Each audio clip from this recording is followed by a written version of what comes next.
صبح کا آغاز بڑا ہی ہنگامہ خیز انداز میں ہوا تھا، لہٰذا وہ پورا دن بھی افراتفری اور بھاگ دوڑ میں ہی گزر گیا۔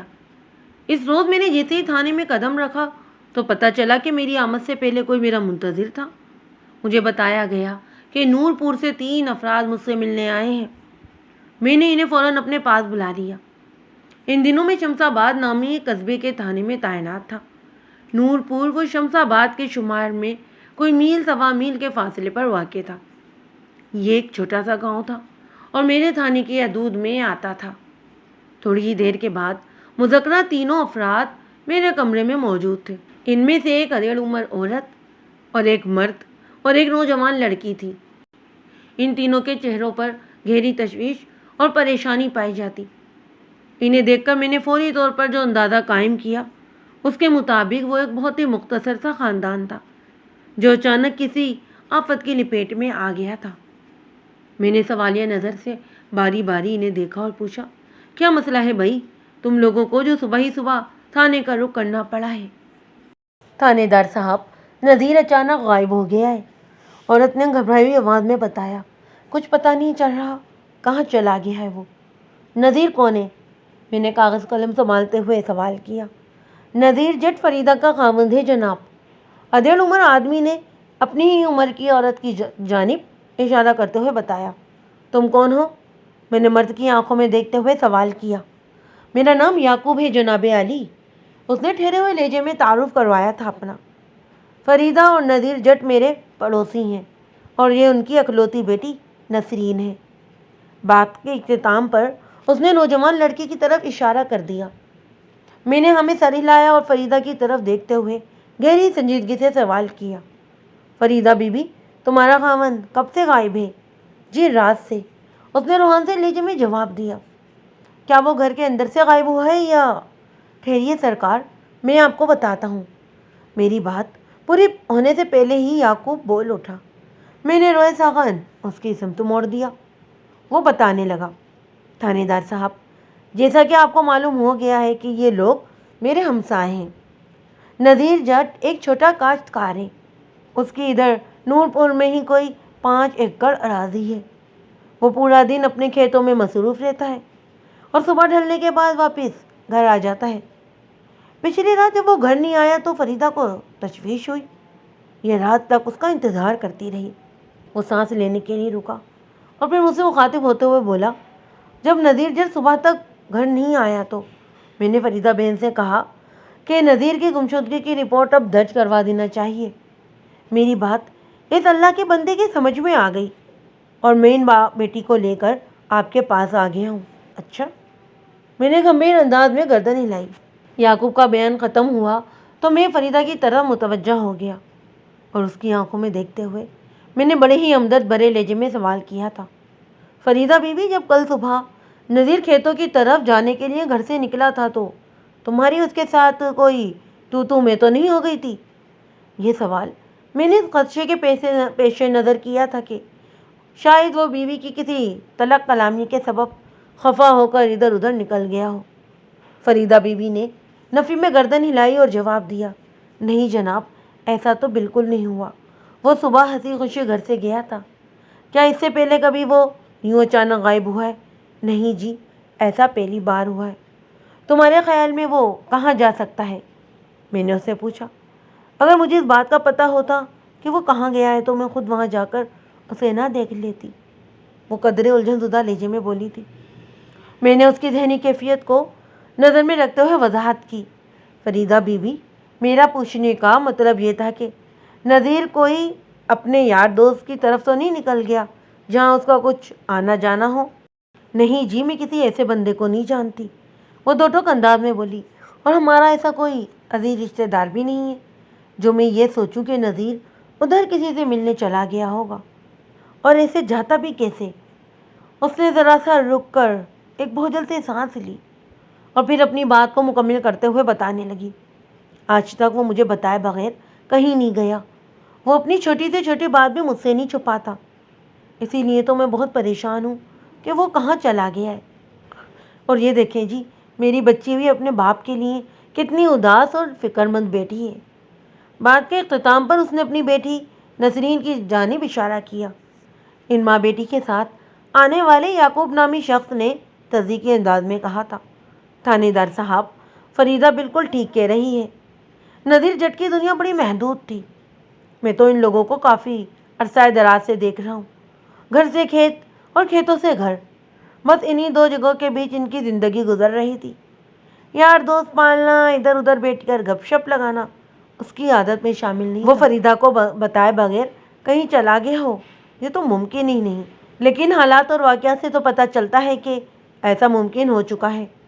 نذیر جٹ کل رات سے غائب ہے، اس کا مطلب ہے کہ وہ کہیں نہ کہیں تو گیا ہوا ہی ہوگا، میں نے ٹھہرے ہوئے لہجے میں کہا، اور پھر فریدہ کے چہرے پر نگاہ جماتے ہوئے پوچھا تھا، اب تک تم لوگوں نے نذیر کو کہیں تلاش کرنے کی کوشش بھی کی ہے یا یوں ہی ہاتھ پر ہاتھ رکھے بیٹھے ہوئے ہو؟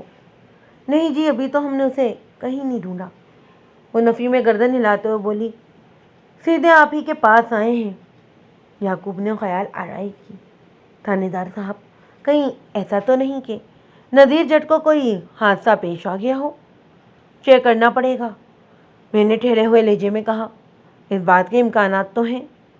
فریدہ گہری فکر مندی سے بولی، اللہ خیر کرے، اگر نذیر کو کچھ ہو گیا تو ہماری تو دنیا بالکل ہی اندھیر ہو جائے گی۔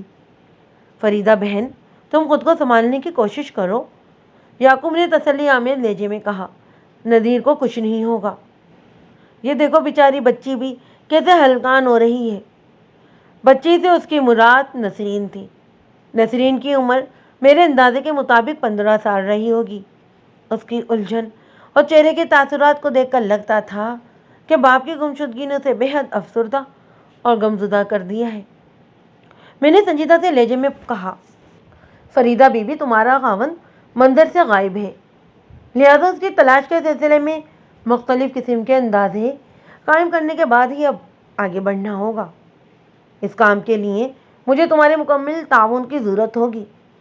میں ہر قسم کے تعاون کے لیے تیار ہوں جی، وہ بڑی ہی فرما برداری سے بولی۔ میں نے پوچھا، کیا تمہارے خاوند کی کسی سے کوئی دشمنی وغیرہ بھی تھی؟ کسی بھی شخص کی گمشدگی کے معاملے میں حادثے کے ساتھ ساتھ دشمنی وغیرہ کے امکان کو بھی ذہن میں رکھنا پڑتا ہے۔ جب کوئی شخص اچانک منظر سے غائب ہو جاتا ہے تو فوری طور پر اس کے غائب ہونے میں 3 میں سے کوئی بھی ایک وجہ ہو سکتی ہے۔ نمبر 1، وہ اپنی مرضی سے کہیں چلا گیا ہو۔ نمبر 2، اسے کوئی حادثہ پیش آ گیا ہو۔ نمبر 3، وہ کسی کی دشمنی کا شکار بن گیا ہو۔ اس تیسری اور آخری وجہ کی بھی کئی شاخیں ہیں، مثلاً اسے اغوا کر لیا گیا ہو یا پھر اسے قتل کر دیا گیا ہو، وغیرہ وغیرہ۔ لہذا گمشدہ شخص کے دوستوں اور دشمنوں کو بڑی احتیاط سے چیک کرنا پڑتا ہے۔ فریدہ نے میرے سوال کے جواب میں کہا، نہیں تھانے دار جی، نذیر کا کوئی دشمن نہیں۔ پچھلے دنوں اس کا کسی شخص سے کوئی لڑائی جھگڑا ہوا تھا؟ میں نے پوچھا، کسی چیز کے لین دین یا اراضی وغیرہ کے معاملے پر؟ بالکل بھی نہیں جناب، اس کے جواب کی قطعیت برقرار رہی۔ اچھا، میں گہری سوچ میں ڈوب گیا۔ 2 امکانات یکسر نظر انداز ہو گئے تھے، یعنی حالات و واقعات کے تناظر میں نہ تو نذیر خود اپنی مرضی سے گیا تھا اور نہ ہی اس کی گمشدگی میں کسی دشمن کا ہاتھ تھا۔ لہذا بے کی صورت باقی رہ جاتی تھی کہ شاید اسے کوئی حادثہ پیش آ گیا ہو۔ میں نے حادثے والے امکان کو دہرانا مناسب نہ سمجھا کہ ذکر سے نسرین اور فریدہ کو مزید دکھ پہنچ سکتا تھا۔ میں نے سنجیدگی سے پوچھا، فریدہ بی بی، تم اپنی بیٹی کے ساتھ گھر جاؤ، تم لوگوں کو پریشان ہونے کی ضرورت نہیں، میں انشاءاللہ بہت جلد تمہارے خاوند کو ڈھونڈ نکالوں گا۔ مجھے ان تمام افراد کے نام چاہیے جن سے عموماً کھیتوں میں نذیر کی ملاقات ہوتی رہتی ہے۔ فریدہ بی بی نے میری مطلوبہ معلومات فراہم کر دیں تو میں نے یعقوب کی طرف دیکھتے ہوئے کہا، ان آزمائشی لمحات میں ماں بیٹی کو تمہارے اخلاقی اور سماجی تعاون کی اشد ضرورت ہے، تم ان کا خاص طور پر خیال رکھنا۔ جناب، یہ بھی کوئی کہنے والی بات ہے بھلا؟ وہ جلدی سے بولا، یہ لوگ تو بالکل میرے گھر کے افراد کی طرح ہیں۔ میری بیوی نرگس کی فریدہ سے گہری دوستی ہے اور ہم دونوں میاں بیوی نسرین کو اپنی بیٹی کی طرح چاہتے ہیں، چونکہ اپنی اولاد نہیں، اس لیے بھی نسرین سے ہمیں کچھ زیادہ ہی انسیت ہو گئی ہے۔ یہ تو بہت ہی اچھی بات ہے، میں نے اطمینان بھرے لہجے میں کہا۔ پھر میں نے انہیں چند ضروری ہدایات دیں اور رخصت کر دیا۔ میں نے کانسٹیبل شہزاد کو اپنے کمرے میں بلایا اور اسے مختلف ہدایات دینے لگا۔ فریدہ نے مجھے 4 افراد کے نام پتے نوٹ کروائے تھے جن سے کھیتوں میں نذیر جٹ کی روزانہ ملاقات اور گپ شپ ہوتی تھی۔ ان چاروں کی اراضی بھی نذیر جٹ کی زمین کے ساتھ ہی لگی ہوئی تھی۔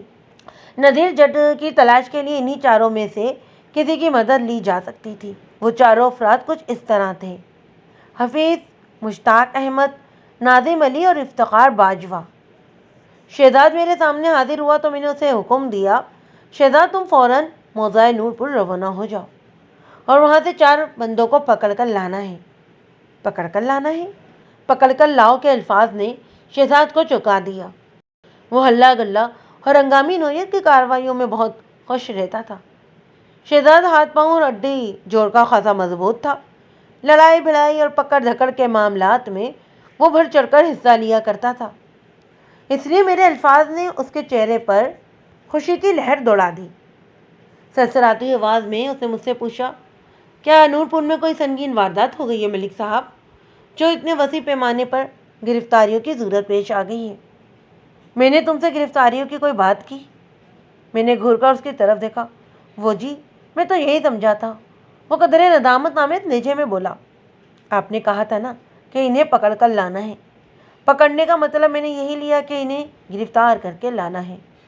وہ چاروں شریف آدمی ہیں، میں نے ٹھہرے ہوئے لہجے میں کہا۔ کسی شخص کی گمشدگی کے حوالے سے ان سے پوچھ تاچھ کرنا ہے۔ وہ تمہیں نور پور کے کھیتوں میں مل جائیں گے۔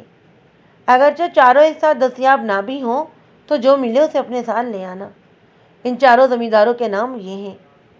بات کے اختتام پر میں نے چاروں مطلوبہ افراد کے نام جو ہیں کانسٹیبل شہزاد کو بتائے۔ اس نے پوری توجہ سے میری بات سنی اور فطری تجسس سے مجبور ہو کر پوچھنے لگا، ملک صاحب، گم ہونے والے بندے کا کیا نام ہے؟ نذیر جٹ، میں نے ٹھہرے ہوئے لہجے میں بتایا۔ یہ بندہ بھی نور پور کا ہی رہنے والا ہے۔ ابھی تھوڑی دیر پہلے جو 3 افراد مجھ سے ملنے آئے تھے نا، ان میں ایک نذیر جٹ کی بیوی، دوسری اس کی بیٹی اور تیسرا مرد ان کا ہمسایہ ہے۔ یہ لوگ نذیر جٹ کی گمشدگی کی رپورٹ درج کروانے آئے تھے۔ میں نے شہزاد کی بے چین فطرت کی تسکین کے لیے بڑی تفصیل سے اسے آگاہ کیا۔ وہ بڑے ہی پرجوش انداز میں بولا، جناب فکر نہ کریں آپ، میں بھی گیا اور ابھی آیا۔ ایک بات کو اچھی طرح ذہن میں رکھنا، میں نے طبیعی انداز میں کہا۔ وہ سوالیہ نظر سے مجھے دیکھنے لگا۔ میں نے بدستور ٹھہرے ہوئے انداز میں کہا تھا، میں جانتا ہوں تمہارے اندر تھانے داری کے بہت زیادہ جراثیم ہیں، لیکن تم ان چاروں کو جو بھی تمہیں مل جائے سیدھا میرے پاس لے کر آؤ گے۔ وہاں نور پور کے کھیتوں میں کھڑے ہو کر ان سے تفتیش شروع نہیں کر دینا۔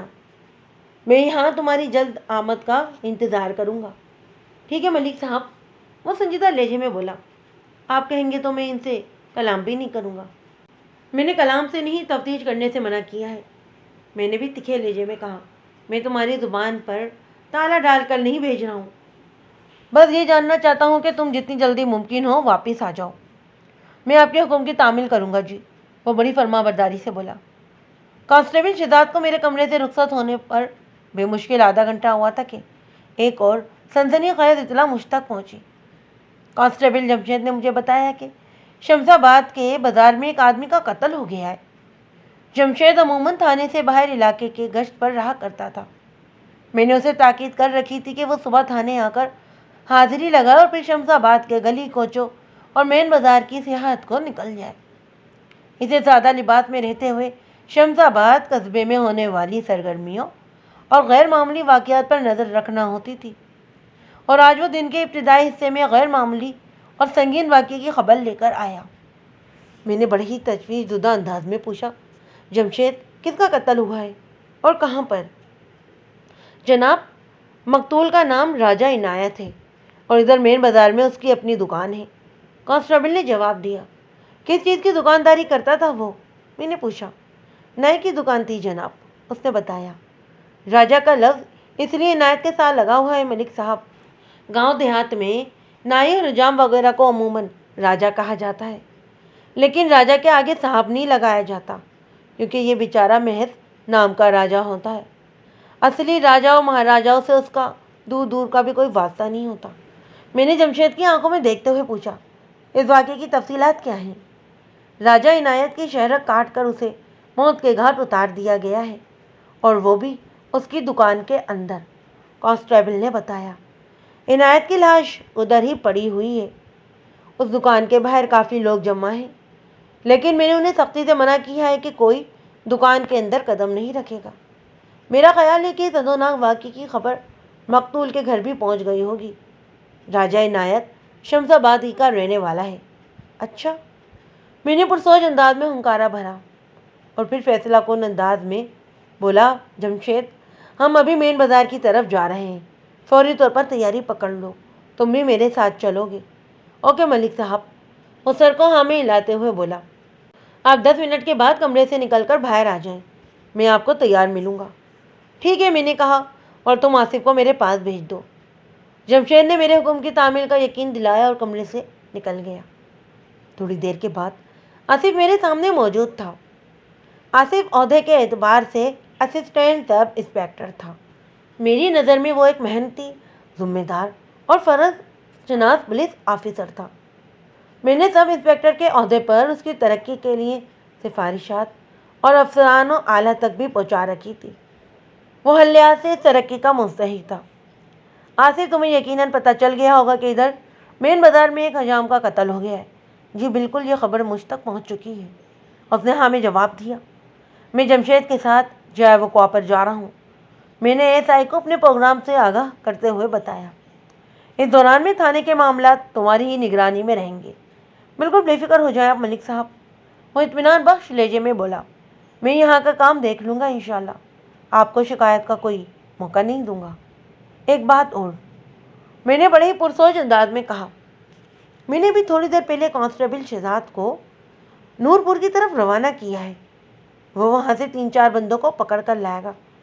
تم انہیں سنبھال لینا، جب تک میں واپس نہ آ جاؤں انہیں ادھر ہی بیٹھائے رکھنا، مجھے ان سے کچھ ضروری پوچھ تاچھ کرنا ہے۔ یہ پوچھ گچھ نذیر جٹ کی گمشدگی کے سلسلے میں ہے نا؟ وہ تصدیق طلب لہجے میں بولا تھا۔ بالکل، تمہارا اندازہ درست ہے، میں نے ہمیں گردن ہلاتے ہوئے کہا۔ مجھے پتہ چلا ہے کہ گمشدہ نذیر جٹ کی بات چیت زیادہ تر انہی لوگوں کے ساتھ تھی۔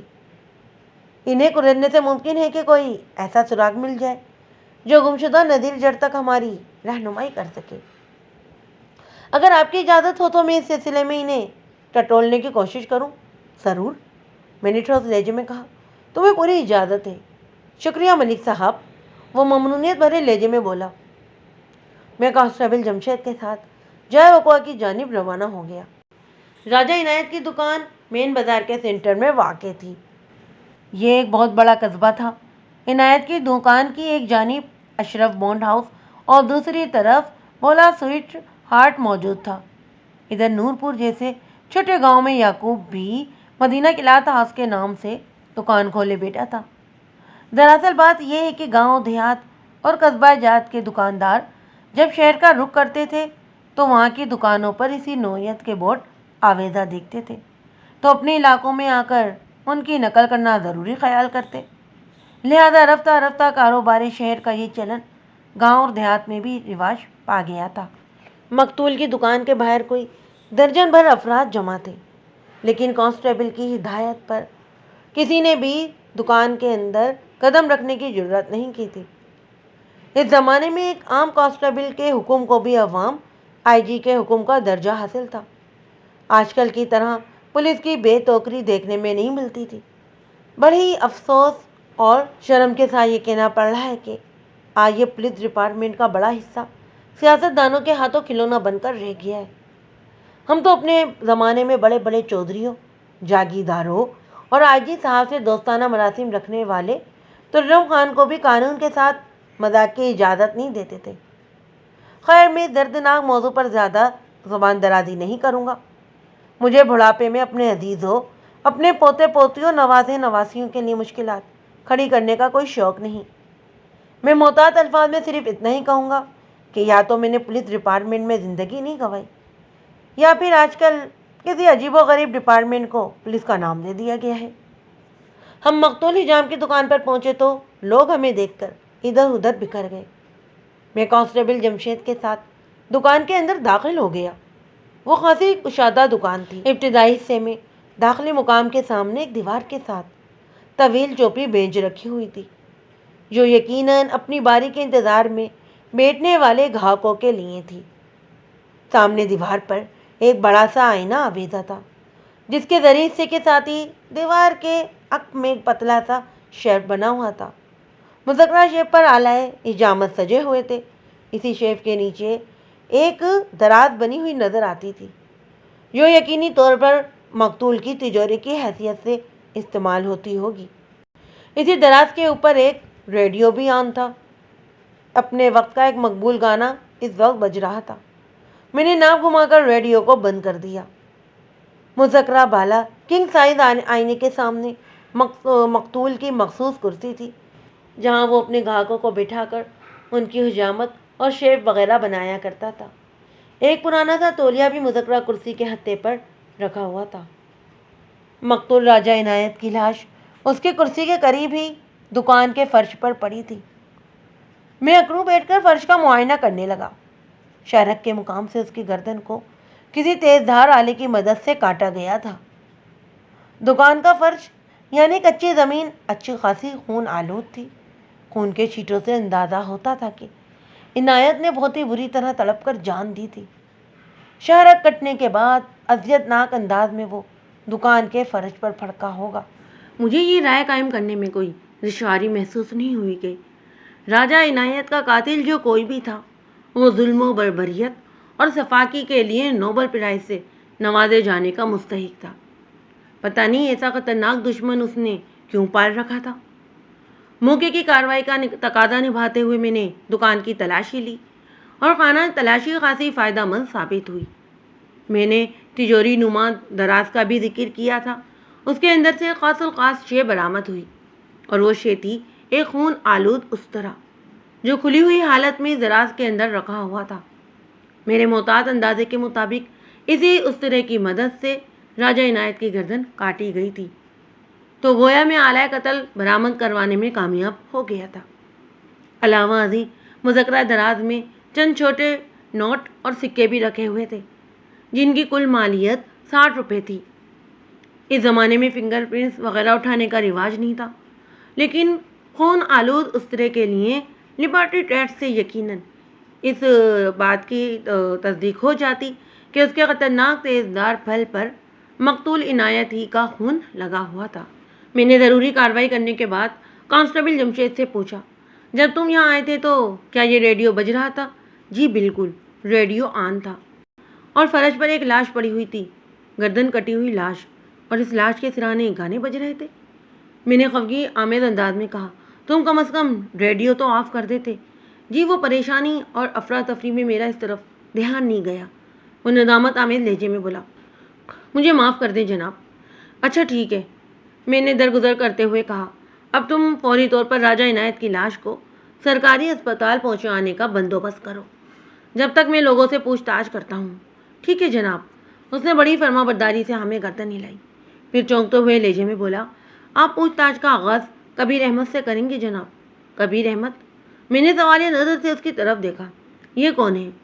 کبیر احمد وہ بندہ ہے جس نے سب سے پہلے راجہ عنایت کی لاش کو دیکھا تھا، جمشید نے وضاحت کرتے ہوئے بتایا، پھر بازار میں کھڑے ہوئے لوگوں میں سے ایک دراز قامت شخص کی طرف اشارہ کرتے ہوئے بولا، وہ جو لمبا تڑنگا آدمی کھڑا ہے نا، وہی ہے کبیر احمد۔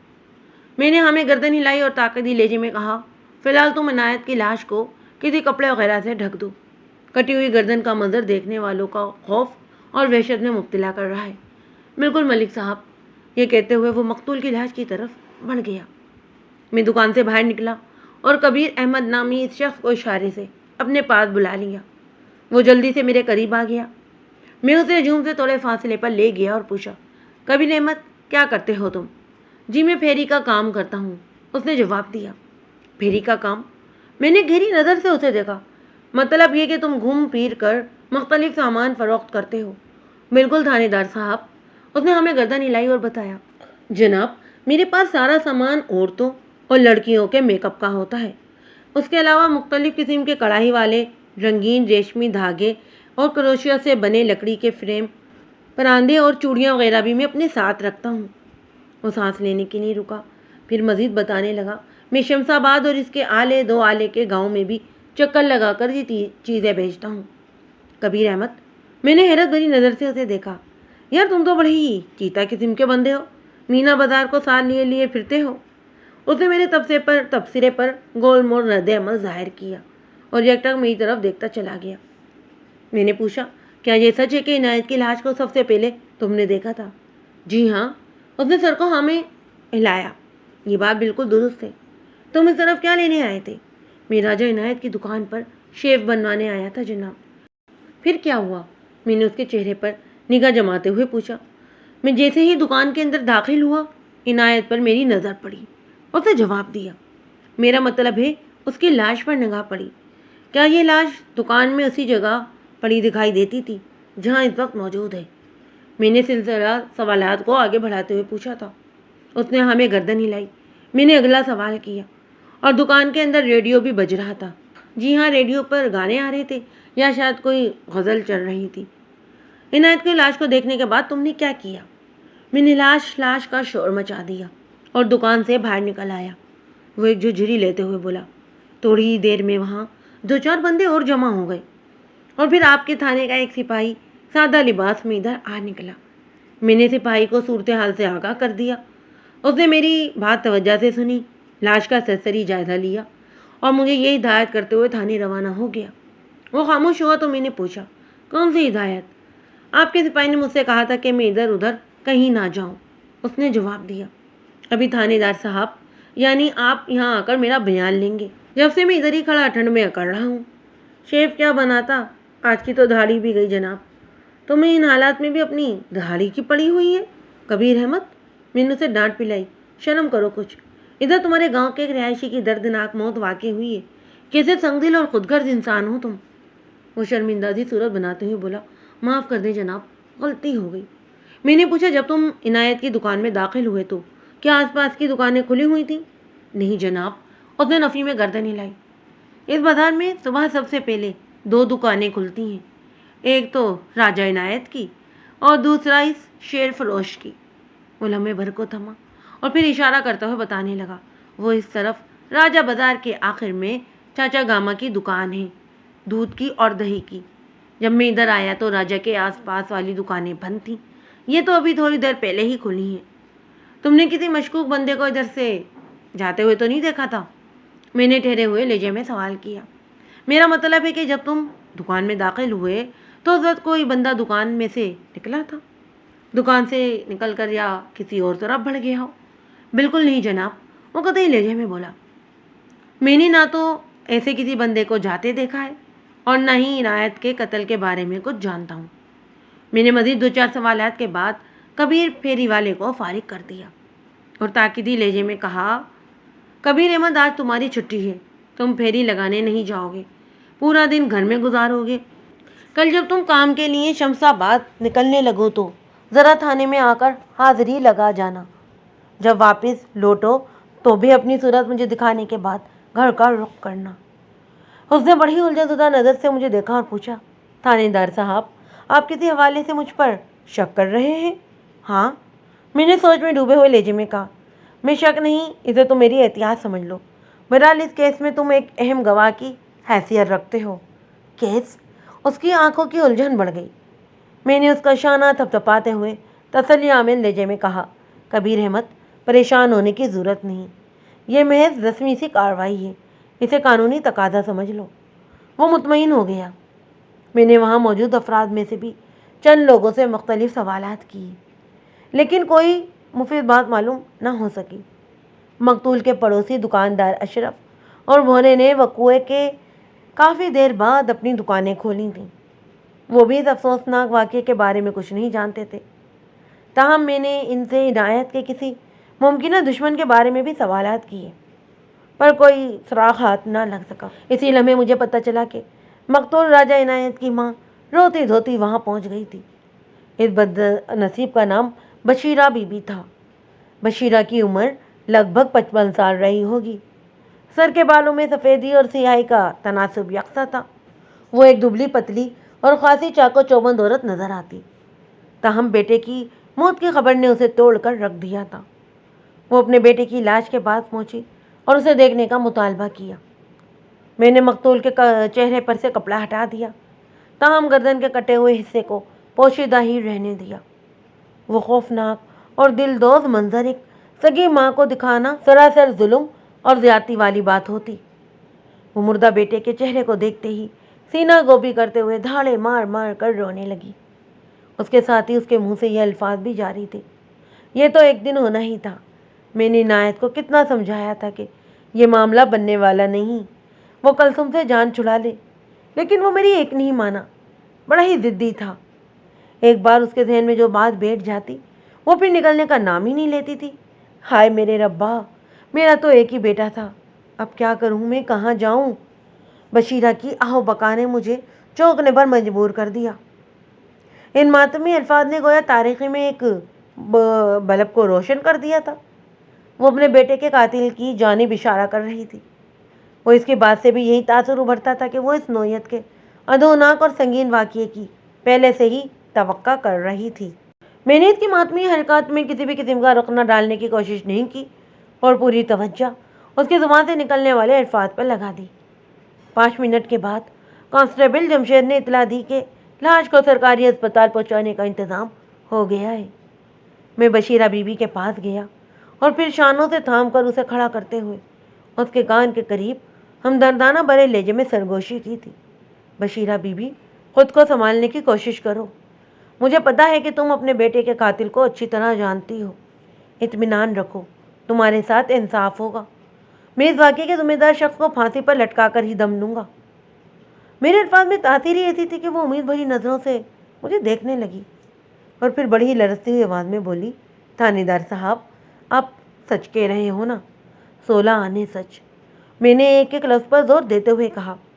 میں آپ کو بتاتی ہوں، وہ دراری انداز میں بولی، میں ابھی بتاتی ہوں۔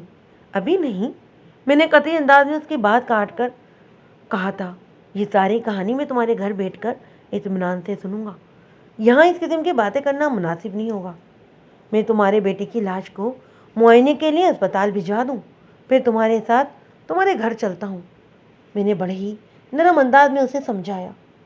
وہ خاموش نظر سے یک ٹک مجھے دیکھتے ہوئے آنسو بہاتی چلی گئی۔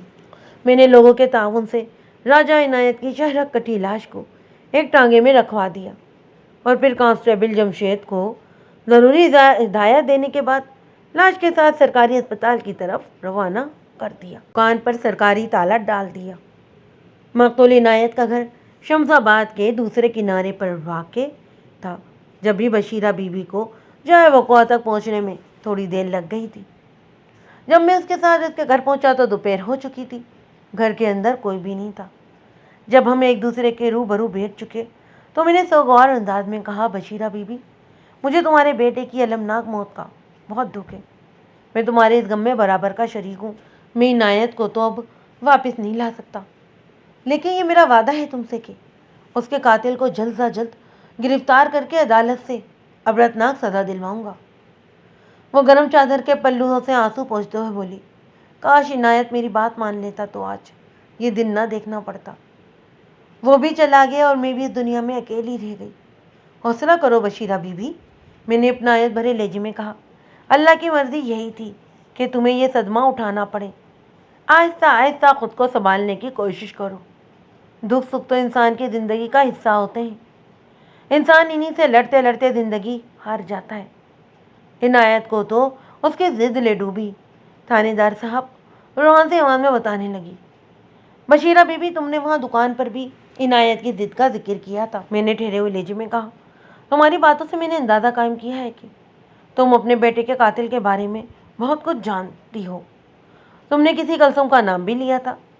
میں نے لمحاتی تو کف کر کے گہری سانس لی، پھر کہا، تم چاہتی ہو کہ اگر عنایت کے قاتل کو سخت ترین سزا ملے تو پھر مجھ سے کوئی بات چھپانے کی کوشش نہ کرنا۔ سارے مسئلے کی جڑ یہی نامراد کلثوم ہی تو ہے جناب، وہ نفرت بھرے لہجے میں بولی۔ اس کمینی نے عنایت کو الو کا گوشت کھلا کر اپنی مٹھی میں کر لیا تھا۔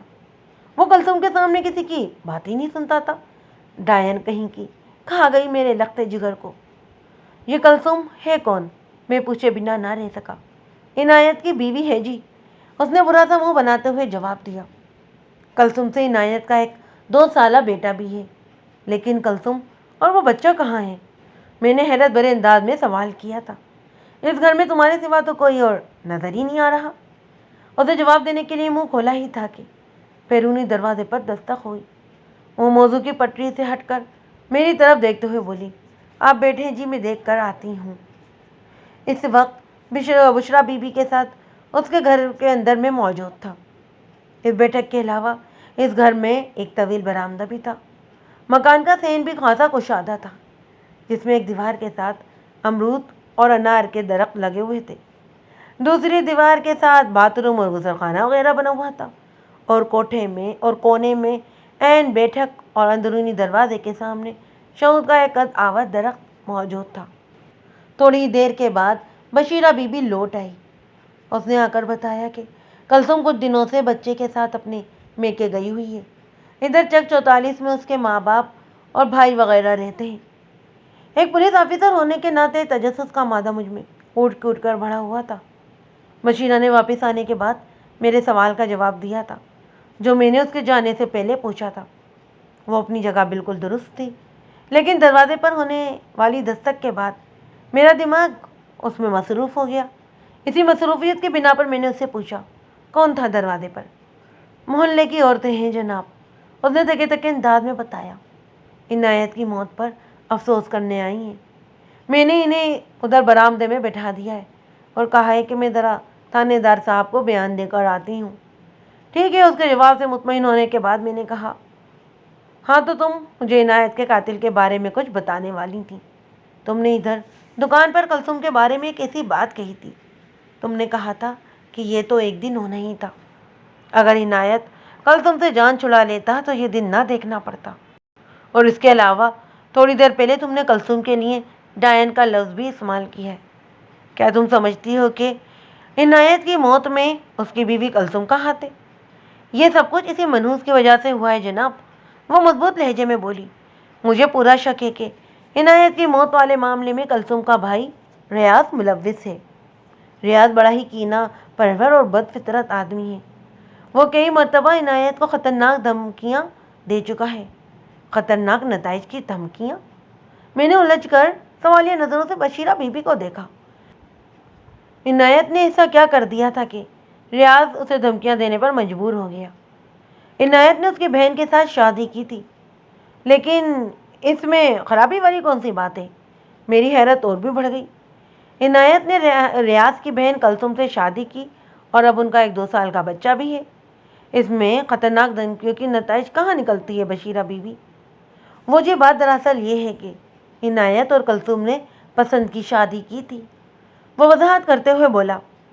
ریاض اور ان کے گھر والوں کو کلثوم کی یہ حرکت بہت بری لگی۔ ان کا خیال تھا کہ کلثوم عنایت کے بہکاوے میں آ گئی ہے۔ بہکاوے میں آ کر انسان ہمیشہ غلط کام کرتا ہے اور گناہ کی راہ اختیار کرتا ہے۔ میں نے ایک ایک لفظ پر زور دیتے ہوئے کہا، اگر واقعی کلثوم کو عنایت نے بہکایا ہوتا تو پھر وہ اس کے ساتھ باقاعدہ شادی نہ کرتا اور نہ ہی میاں بیوی کی حیثیت سے رہتے ہوئے وہ اولاد پیدا کرتا۔ بہکاوے کے نتیجے میں حرام کاری کے سوا کچھ نہیں ہوتا۔ میں نے تھوڑی دیر رک کر ٹٹولنے والی نظر سے بشیرہ بی بی کو دیکھا اور کہا، عنایت کلثوم کو بیاہ کر اپنے گھر لایا اور پھر اسے اپنی عزت بنایا۔ میری سمجھ میں نہیں آ رہا کہ عنایت کے اس عمل پر ریاض کو کیا تکلیف تھی۔ میں نے بتایا ہے نا جناب، وہ الٹے دماغ کا آدمی ہے، وہ بیزاری سے بولی، جھگڑالو اور فتنہ پرور ہے۔ اس کے گھر والے بھی کچھ کم تو نہیں، لیکن ریاض تو کچھ زیادہ ہی بگڑا ہوا ہے۔ لچے لفنگوں کے ساتھ اس کا اٹھنا بیٹھنا ہے۔ جب اس نے مختلف طریقوں سے عنایت کو ڈرانا دھمکانا شروع کیا تو میں نے اسے سمجھایا تھا، بیٹا یہ سارا فتنہ اس بدبخت کلثوم کی وجہ سے ہے۔ تم خرابی کی جڑ کو اکھاڑ کر پھینک دو، جھگڑا خود بخود ختم ہو جائے گا۔ میں تمہاری بہت اچھی جگہ شادی کروا دوں گی۔ اس وقت تو بچے کی پیدائش بھی نہیں ہوئی تھی، بلکہ اس کی پیدائش کے دور دور تک آثار بھی نہیں تھے۔ مگر اس نے بات ادھوری چھوڑ کر ایک بہت جلدی سانس لی اور کہنے لگی، مگر عنایت نے میری ایک نہ سنی۔ وہ ہر بار یہی کہتا تھا کہ اماں میں نے جو کچھ کیا ہے اسے زندگی کی آخری سانس تک نبھا کر دکھاؤں گا۔ میں کسی کی دھمکیوں یا بدخواہی سے نہیں ڈرتا۔ وہ اپنی ضد پر ڈٹا رہا اور دوسری طرف ریاض کے تیور وقت کے ساتھ ساتھ خطرناک سے خطرناک ہوتے چلے گئے۔ اور اب نتیجہ آپ کے سامنے ہے تانے دار صاحب۔ بات کے اختتام پر اس کی آواز بھرا گئی اور وہ ایک مرتبہ پھر اپنی چادر کے پلو سے آنکھوں میں اترنے والے آنسوؤں کو صاف کرنے لگی۔ بشیرہ ایک ماں تھی، ایک ایسی ماں جسے چند گھنٹے پہلے جس کے بیٹے کو بڑی بے دردی سے قتل کر دیا گیا تھا، وہ اس ثانیے پر جتنے بھی آنسو بہاتی کم تھا۔ میں اسے سارے غم سے روک نہیں سکتا تھا، لیکن اس کے بیان نے میرے ذہن میں جو الجھنیں بھرتی تھیں انہیں سلجھانا بھی بہت ضروری تھا۔ اسی تناظر میں نے اس سے پوچھا، عنایت نے کتنا عرصہ پہلے کلثوم سے شادی کی تھی؟ وہ سوچتے ہوئے بولی، 3 سال پہلے جناب۔ بشرا بی بی، میں نے کہا، تم نے بتایا ہے کہ کلثوم کچھ دنوں کے لیے اپنے بچے کے ساتھ چک چوتالیس گئی ہوئی ہے۔ کیا عنایت بھی اپنی سسرال جایا کرتا تھا؟ صرف کلثوم کو لانے اور لے جانے کے لیے وہ تھوڑی دیر کے لیے چک چوتیس چلا جاتا۔ اس نے ہمیں جواب دیا، اس کے سوا بالکل بھی نہیں ٹھہرتا تھا وہ۔ اور وہاں سے کلثوم سے ملنے کے لیے کوئی آیا کرتا تھا؟ نہیں جی، کوئی نہیں، اس نے بتایا۔ اس کا مطلب ہے کہ دونوں خاندانوں میں شدید نوعیت کا ذہنی تناؤ پایا جاتا تھا۔ میں نے ایک امکانی بات کی، جناب پچھلے 1 سال سے یہ تناؤ کچھ کم ہوا ہے۔ وہ ایک افسردہ سی سانس چھوڑتے ہوئے بتانے لگی، ورنہ وہ لوگ تو عنایت کے خون کے پیاسے ہو رہے تھے 1 سال سے۔ میں نے زیر لب دہرایا اور پوچھا، 1 سال پہلے ایسا کیا ہوا تھا بشیرہ بی بی؟ کوئی خاص واقعہ؟ جی، 1 سال پہلے ملک وسیم نے دونوں خاندانوں میں صلح صفائی کروائی تھی، اس نے بتایا۔ لیکن میں سمجھتی ہوں کہ کلثوم کے گھر والوں نے صرف ملک وسیم کی بات رکھنے کے لیے صلح کر لی تھی، مگر ان کے دل صاف نہیں ہوئے تھے، ورنہ یہ واقعہ پیش نہ آتا۔ ملک وسیم کون؟ میں نے اپنی معلومات کے لیے پوچھا۔ ملک وسیم چک چوتیس کا ایک بااثر زمیندار ہے جناب، بشیرہ بی بی وضاحت کرتے ہوئے بولی۔ شادی کے پہلے 2 سال تو کلثوم ایک بار بھی میکے نہیں گئی۔ اسی دوران میں اعجاز کی پیدائش ہو گئی۔ ایسی بات نہیں تھی کہ عنایت نے کلثوم کے جانے پر کوئی پابندی لگا رکھی تھی، وہ خود ہی نہیں جاتی تھی۔ کہتی تھی جب اس کے گھر والے عنایت کو پسند نہیں کرتے اور اس کا بھائی عنایت کو جان سے مار دینے کی دھمکیاں دیتا رہتا ہے تو پھر وہ کیسے اپنے میکے جائے؟ یہ بات تو کلثوم کی اچھائی میں جاتی ہے بشیرہ بی بی، میں نے صاحب گوئی کا مظاہرہ کرتے ہوئے کہا۔ یہ تو وہ الفاظ ہیں جناب جو اس کے منہ میں تھے، ورنہ نیت کا حال تو صرف خدا ہی جانتا ہے تانے دار صاحب۔ وہ ایک روایتی ساز کی سوچ کی عکاسی کرتے ہوئے بولی، ہو سکتا ہے کہ کلثوم کو معلوم ہو کہ اگر وہ چک چوتیس گئی تو ریاض اسے کوئی شدید نقصان پہنچا سکتا ہے۔ کلثوم کے ماں باپ اور چھوٹے بھائی نے تو مجبوراً اس شادی میں شرکت کر لی تھی، لیکن ریاض شامل نہیں ہوا تھا۔ وہ مزید بتانے لگی، ریاض شادی کے موقع پر گھر میں موجود نہیں رہا تھا، وہ اگلے روز آیا اور آتے ہی اس نے گھر والوں کو اپنے فیصلے سے آگاہ کر دیا کہ انہوں نے جیسے تیسے کلثوم کو بیاہ تو دیا ہے، لیکن اب وہ اسے اس گھر میں قدم نہیں رکھنے دے گا، ورنہ جو بھی نتیجہ نکلے گا اس کے وہ خود ذمہ دار ہوں گے۔ وہ عنایت اور کلثوم سے ایک جیسی نفرت کرتا ہے، وغیرہ وغیرہ۔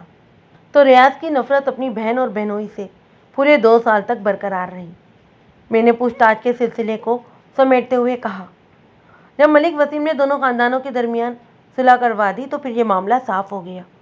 ریاض کی نفرت اگرچہ ختم تو نہیں ہوئی، لیکن اتنا ضرور ہوا کہ کلثوم اور عنایت کے چک چوتیس جان جانے کا کوئی خطرہ باقی نہیں رہا۔ بظاہر تو ایسا ہی لگ رہا تھا جناب، وہ بڑھائی ہوئی آواز میں بولی، لیکن میں سمجھتی ہوں کہ یہ سب ریاض کا دکھاوا تھا۔ وہ صرف ملک وسیم کی وجہ سے اپنے الفاظ سے باز آ گیا تھا، لیکن اس کے من کے اندر بغض اور نفرت اسے آرام و سکون سے بیٹھنے ہی نہیں دے رہی تھی۔ اس نے بڑی سوچے سمجھے کے منصوبے کے تحت موقع پا کر آج اپنے دل کی بھڑاس نکال لی۔ اللہ غارت کرے اس شیطان کو، میری بددعا ہے کہ وہ کتے کی موت مرے۔ تو تمہیں پورا یقین ہے کہ عنایت کی موت میں ریاض کے سوا کسی اور کا ہاتھ نہیں؟ میں نے اس کی آنکھوں میں دیکھتے ہوئے سوال کیا۔ میرا دل کہتا ہے کہ عنایت کا قاتل وہی ہے، وہ بڑے ہی یقین سے بولی۔ تمہارے پاس اس دعوے کا کوئی ٹھوس ثبوت بھی ہے؟ میں نے اس سے پوچھا۔ سب سے بڑا ثبوت میرے دل کی آواز ہے تھانے دار صاحب۔ اس نازک موقع پر میں نے بشیرہ کے دل کی آواز کو دبانے کی کوشش نہیں کی اور تسلی بھرے لہجے میں کہا، تم بالکل بے فکر ہو جاؤ، میں ریاض کو تھانے بلا کر اس سے کڑی پوچھ تاچھ کروں گا، اور اگر وہ عنایت کے قتل میں کسی بھی طور ملوث پایا گیا تو سزا سے نہیں بچ سکے گا۔ تمہارے ساتھ انصاف ہوگا بشیرہ بیوی۔ میری اس تسلی نے اسے بڑی حد تک مطمئن کر دیا۔ ہاتھ کے پشت سے وہ اپنی آنکھوں کو صاف کرتے ہوئے بولی۔ اس کا انداز سوالیہ تھا۔ تھانے دار صاحب، عنایت کی لاش اسپتال سے کب تک آ جائے گی؟ کل دوپہر تلک، میں نے محتاط اندازے کے مطابق اسے جواب دیا۔ وہ لوگ لاش کی چیر پار تو نہیں کریں گے نا؟ مقتول کے معصوم وارث کی جانب سے یہ بڑا ہی نازک سوال ہوتا ہے، جس کے جواب میں انہیں جھوٹی تسلی بھی نہیں دی جا سکتی، لہٰذا میں نے بڑے ہی ٹھہرے ہوئے انداز میں اسے جواب دیا۔ لاش کو پوسٹ مارٹم کے لیے اسپتال بھجوایا جاتا ہے تو اس کے پیچھے مقتول ہی کی بلائی چھپی ہوتی ہے۔ مختلف ٹیسٹ کرنے کے لیے لاش کی چیڑ پھاڑ بہت ضروری ہوتی ہے، اور ان ٹیسٹ سے جو نتائج برآمد ہوتے ہیں وہ پولیس کو قاتل تک پہنچنے میں بڑے ہی مددگار ثابت ہوتے ہیں۔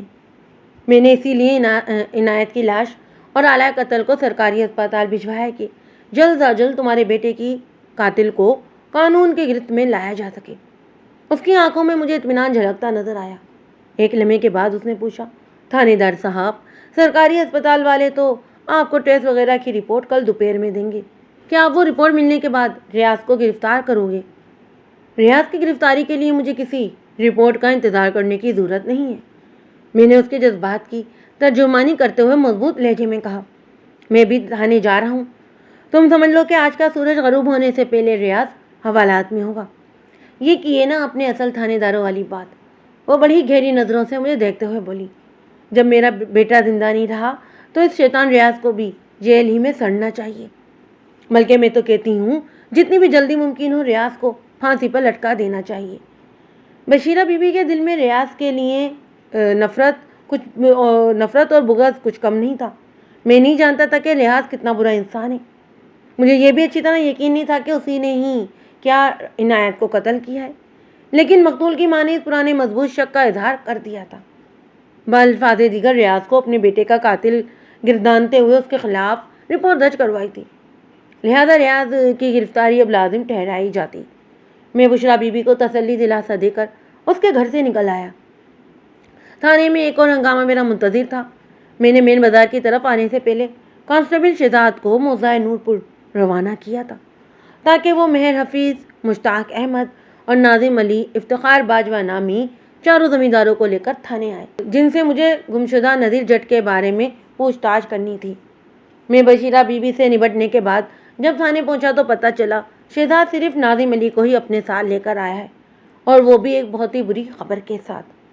میں اپنی سیٹ پر آ کر بیٹھا تو ایسا ہی آصف میرے کمرے میں چلا آیا، اور میرے سوال پر اس نے بتایا، ملک صاحب، گمشدہ نذیر جٹ کی تلاش کا معاملہ شروع ہونے سے پہلے ہی ختم ہو گیا ہے۔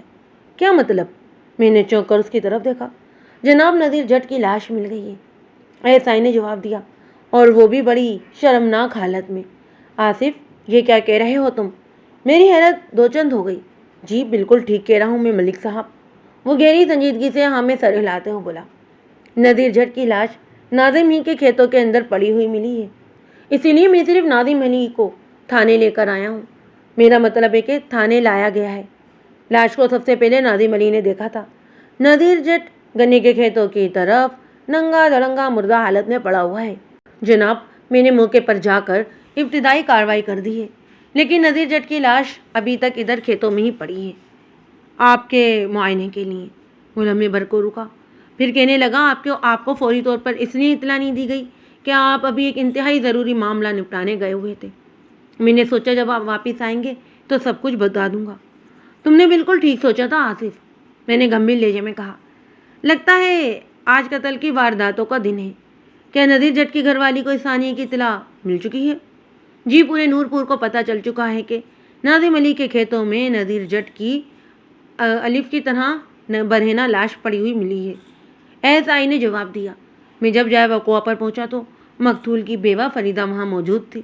ناظم علی نے چارہ باندھنے والی ایک چادر کو نذیر جٹ کی لاش کے اوپر ڈال دیا تاکہ اس کی برہنہ لاش کو چھپایا جا سکے۔ فریدہ کی حالت بہت بری ہے جناب، میں نے بڑی ہی مشکل سے اسے گھر جانے پر مجبور کیا تھا۔ کیا وقوع پر اس وقت عملے کا کوئی بندہ موجود ہے؟ میں نے پوچھا۔ ایسائی نے ہمیں گردن ہلائی اور بتایا، میں تھانے سے نکلتے وقت اپنے ساتھ کانسٹیبل سرفراز کو بھی لے گیا تھا، اسے میں ادھر کھیتوں میں ہی لاش کی نگرانی کے لیے چھوڑ آیا ہوں۔ ویری گڈ، میں نے سراہنے والے انداز میں کہا، اور پھر پوچھا، نذیر جٹ کو کس طرح قتل کیا گیا ہے، گولی مار کر یا خنجر گھونپ کر؟ نہیں جناب، وہ میری بات پوری ہونے سے پہلے ہی بول اٹھا۔ ملک صاحب، میں نے بڑی ہی توجہ سے نذیر جٹ کی لاش کا معائنہ کیا ہے۔ میرے اندازے کے مطابق گردن توڑ کر نہ ہی اسے موت کے گھاٹ اتارا گیا ہے، نہ ہی پورے بدن پر کسی زخم یا چوٹ کا نشان ہے، لیکن گردن کے عقبی حصے میں مخصوص قسم کی سوجن نظر آتی ہے اور گردن کی ایک ہڈی بھی ایک طرف کو ڈھلکی ہوئی دکھائی دیتی ہے۔ صاف محسوس ہوتا ہے کہ کسی طاقتور شخص نے نذیر جٹ کی گردن کو ایک بازو کی گرفت میں جکڑ کر ایک خطرناک جھٹکا دیا ہے اور اس بدنصیب کی گردن کا منکا ٹوٹ گیا۔ لیکن ایک بات میری سمجھ میں نہیں آئی ملک صاحب، وہ یہاں تک پہنچنے کے بعد رک گیا۔ کون سی بات؟ میں نے پوچھا۔ وہ بولا، نذیر جٹ کو قتل کر دیا گیا، اور بے لباس کرنے کی اسے کیا ضرورت تھی؟ کیا تم نے جائے واردات کے ارد گرد کا اچھی طرح جائزہ لیا تھا؟ میں نے پوچھا۔ جی، میں نے پورے کھیت کا بڑی باریک بینی سے مشاہدہ کیا ہے جناب۔ میں نے سنسناتے ہوئے لہجے میں سوال کیا۔ کیا تمہیں اس کھیت میں سے کہیں نذیر جٹ کا لباس یا کچھ بھی اوزار وغیرہ پڑا ہوا ملا؟ نہیں جناب، ایسی کوئی چیز مجھے نظر نہیں آئی۔ وہ سوچتے ہوئی نظر سے مجھے دیکھتے ہوئے بولا، لیکن آپ یہ بات کیوں کر پوچھ رہے ہیں؟ اس لیے کہ نذیر جٹ کا قاتل جو کوئی بھی ہے، میں نے سوچ میں ڈوبے ہوئے لہجے میں کہا، وہی نذیر جٹ کا لباس پہن کر جائے وقوع سے فرار ہوا ہے۔ تو اس کا مطلب یہ ہوا کہ قاتل بے لباس تھا۔ ایسا ہی نے الجھن بھری نظر سے مجھے دیکھا۔ ہاں، میں نے ہمیں گردن ہلائی۔ کیا اس کے علاوہ اور کوئی مطلب بھی ہے؟ اس کے الجھن میں اضافہ ہوا۔ میں نے اپنی سوچ کے مطابق وضاحت کی۔ پہلی بات تو یہ ہے کہ قاتل کے پاس لباس نہیں تھا۔ اس نے لباس کے اصول کی خاطر نذیر جٹ کو قتل کیا اور اس کا لباس چھین کر جائے وقوع سے چلتا بنا، لیکن یہ امکان مجھے خاصا کمزور نظر آتا ہے۔ دوسری صورت یہ ہو سکتی ہے کہ قاتل اپنے لباس سے چھٹکارا حاصل کرنا چاہتا ہو، اس لیے اس نے نذیر جٹ کو قتل کیا، لباس پہنا اور اپنے لباس کو بغل میں دبایا اور خاموشی سے ایک طرف چل دیا۔ دونوں صورتوں میں نذیر جٹ کا قتل محض لباس کے اصول کی خاطر کیا گیا ہے۔ ایسا ہی نے الجھن زدہ لہجے میں کہا، ملک صاحب، کیا اس سے یہ نہیں ثابت ہوتا کہ قاتل کے ساتھ کوئی ایمرجنسی لگی ہوئی تھی؟ تمہارا اندازہ بالکل درست ہے آصف، میں نے تائیدی انداز میں کہا۔ یہ واردات قتل کسی دشمنی کا نتیجہ نہیں، تم اسے ایک افسوسناک واقعہ کہہ سکتے ہو۔ نذیر جٹ کی بدقسمتی کہ وہ اتفاق سے ایک ایسے آدمی سے ٹکرا گیا جسے صرف اپنی سلامتی کی پرواہ تھی۔ وہ خود کو بچانے کے لیے کچھ بھی کر سکتا تھا اور اس نے یہ کر کے بھی دکھایا۔ کون ہو سکتا ہے ایسا ملک صاحب؟ آصف نے سرسراتے ہوئے لہجے میں پوچھا۔ آؤ دیکھتے ہیں۔ میں کرسی چھوڑ کر کھڑا ہو گیا۔ پہلے علاج کا جائزہ لے کر اسے پوسٹ مارٹم کے لیے اسپتال بھیج دو، پھر اس معاملے پر سر جوڑ کر بیٹھیں گے، اور اس کے ساتھ ہی دوسرے حساس معاملے پر بھی بات ہوگی، راجہ عنایت کے قتل کا معاملہ۔ ایسا کے چہرے پر فکر مندی کی لکیریں نمودار ہوئیں۔ پے در پہ قتل کی وارداتیں سر پر آن پڑی تھیں۔ یہ فکر مندی اور پریشانی والی بات تو تھی۔ آصف نے اسی پریشانی کے ساتھ مجھ سے پوچھا تھا، ناظم علی باہر بیٹھا ہے ملک صاحب، اس سے کوئی پوچھ تاچھ کرنا ہو تو میں اسے اندر بلا لوں؟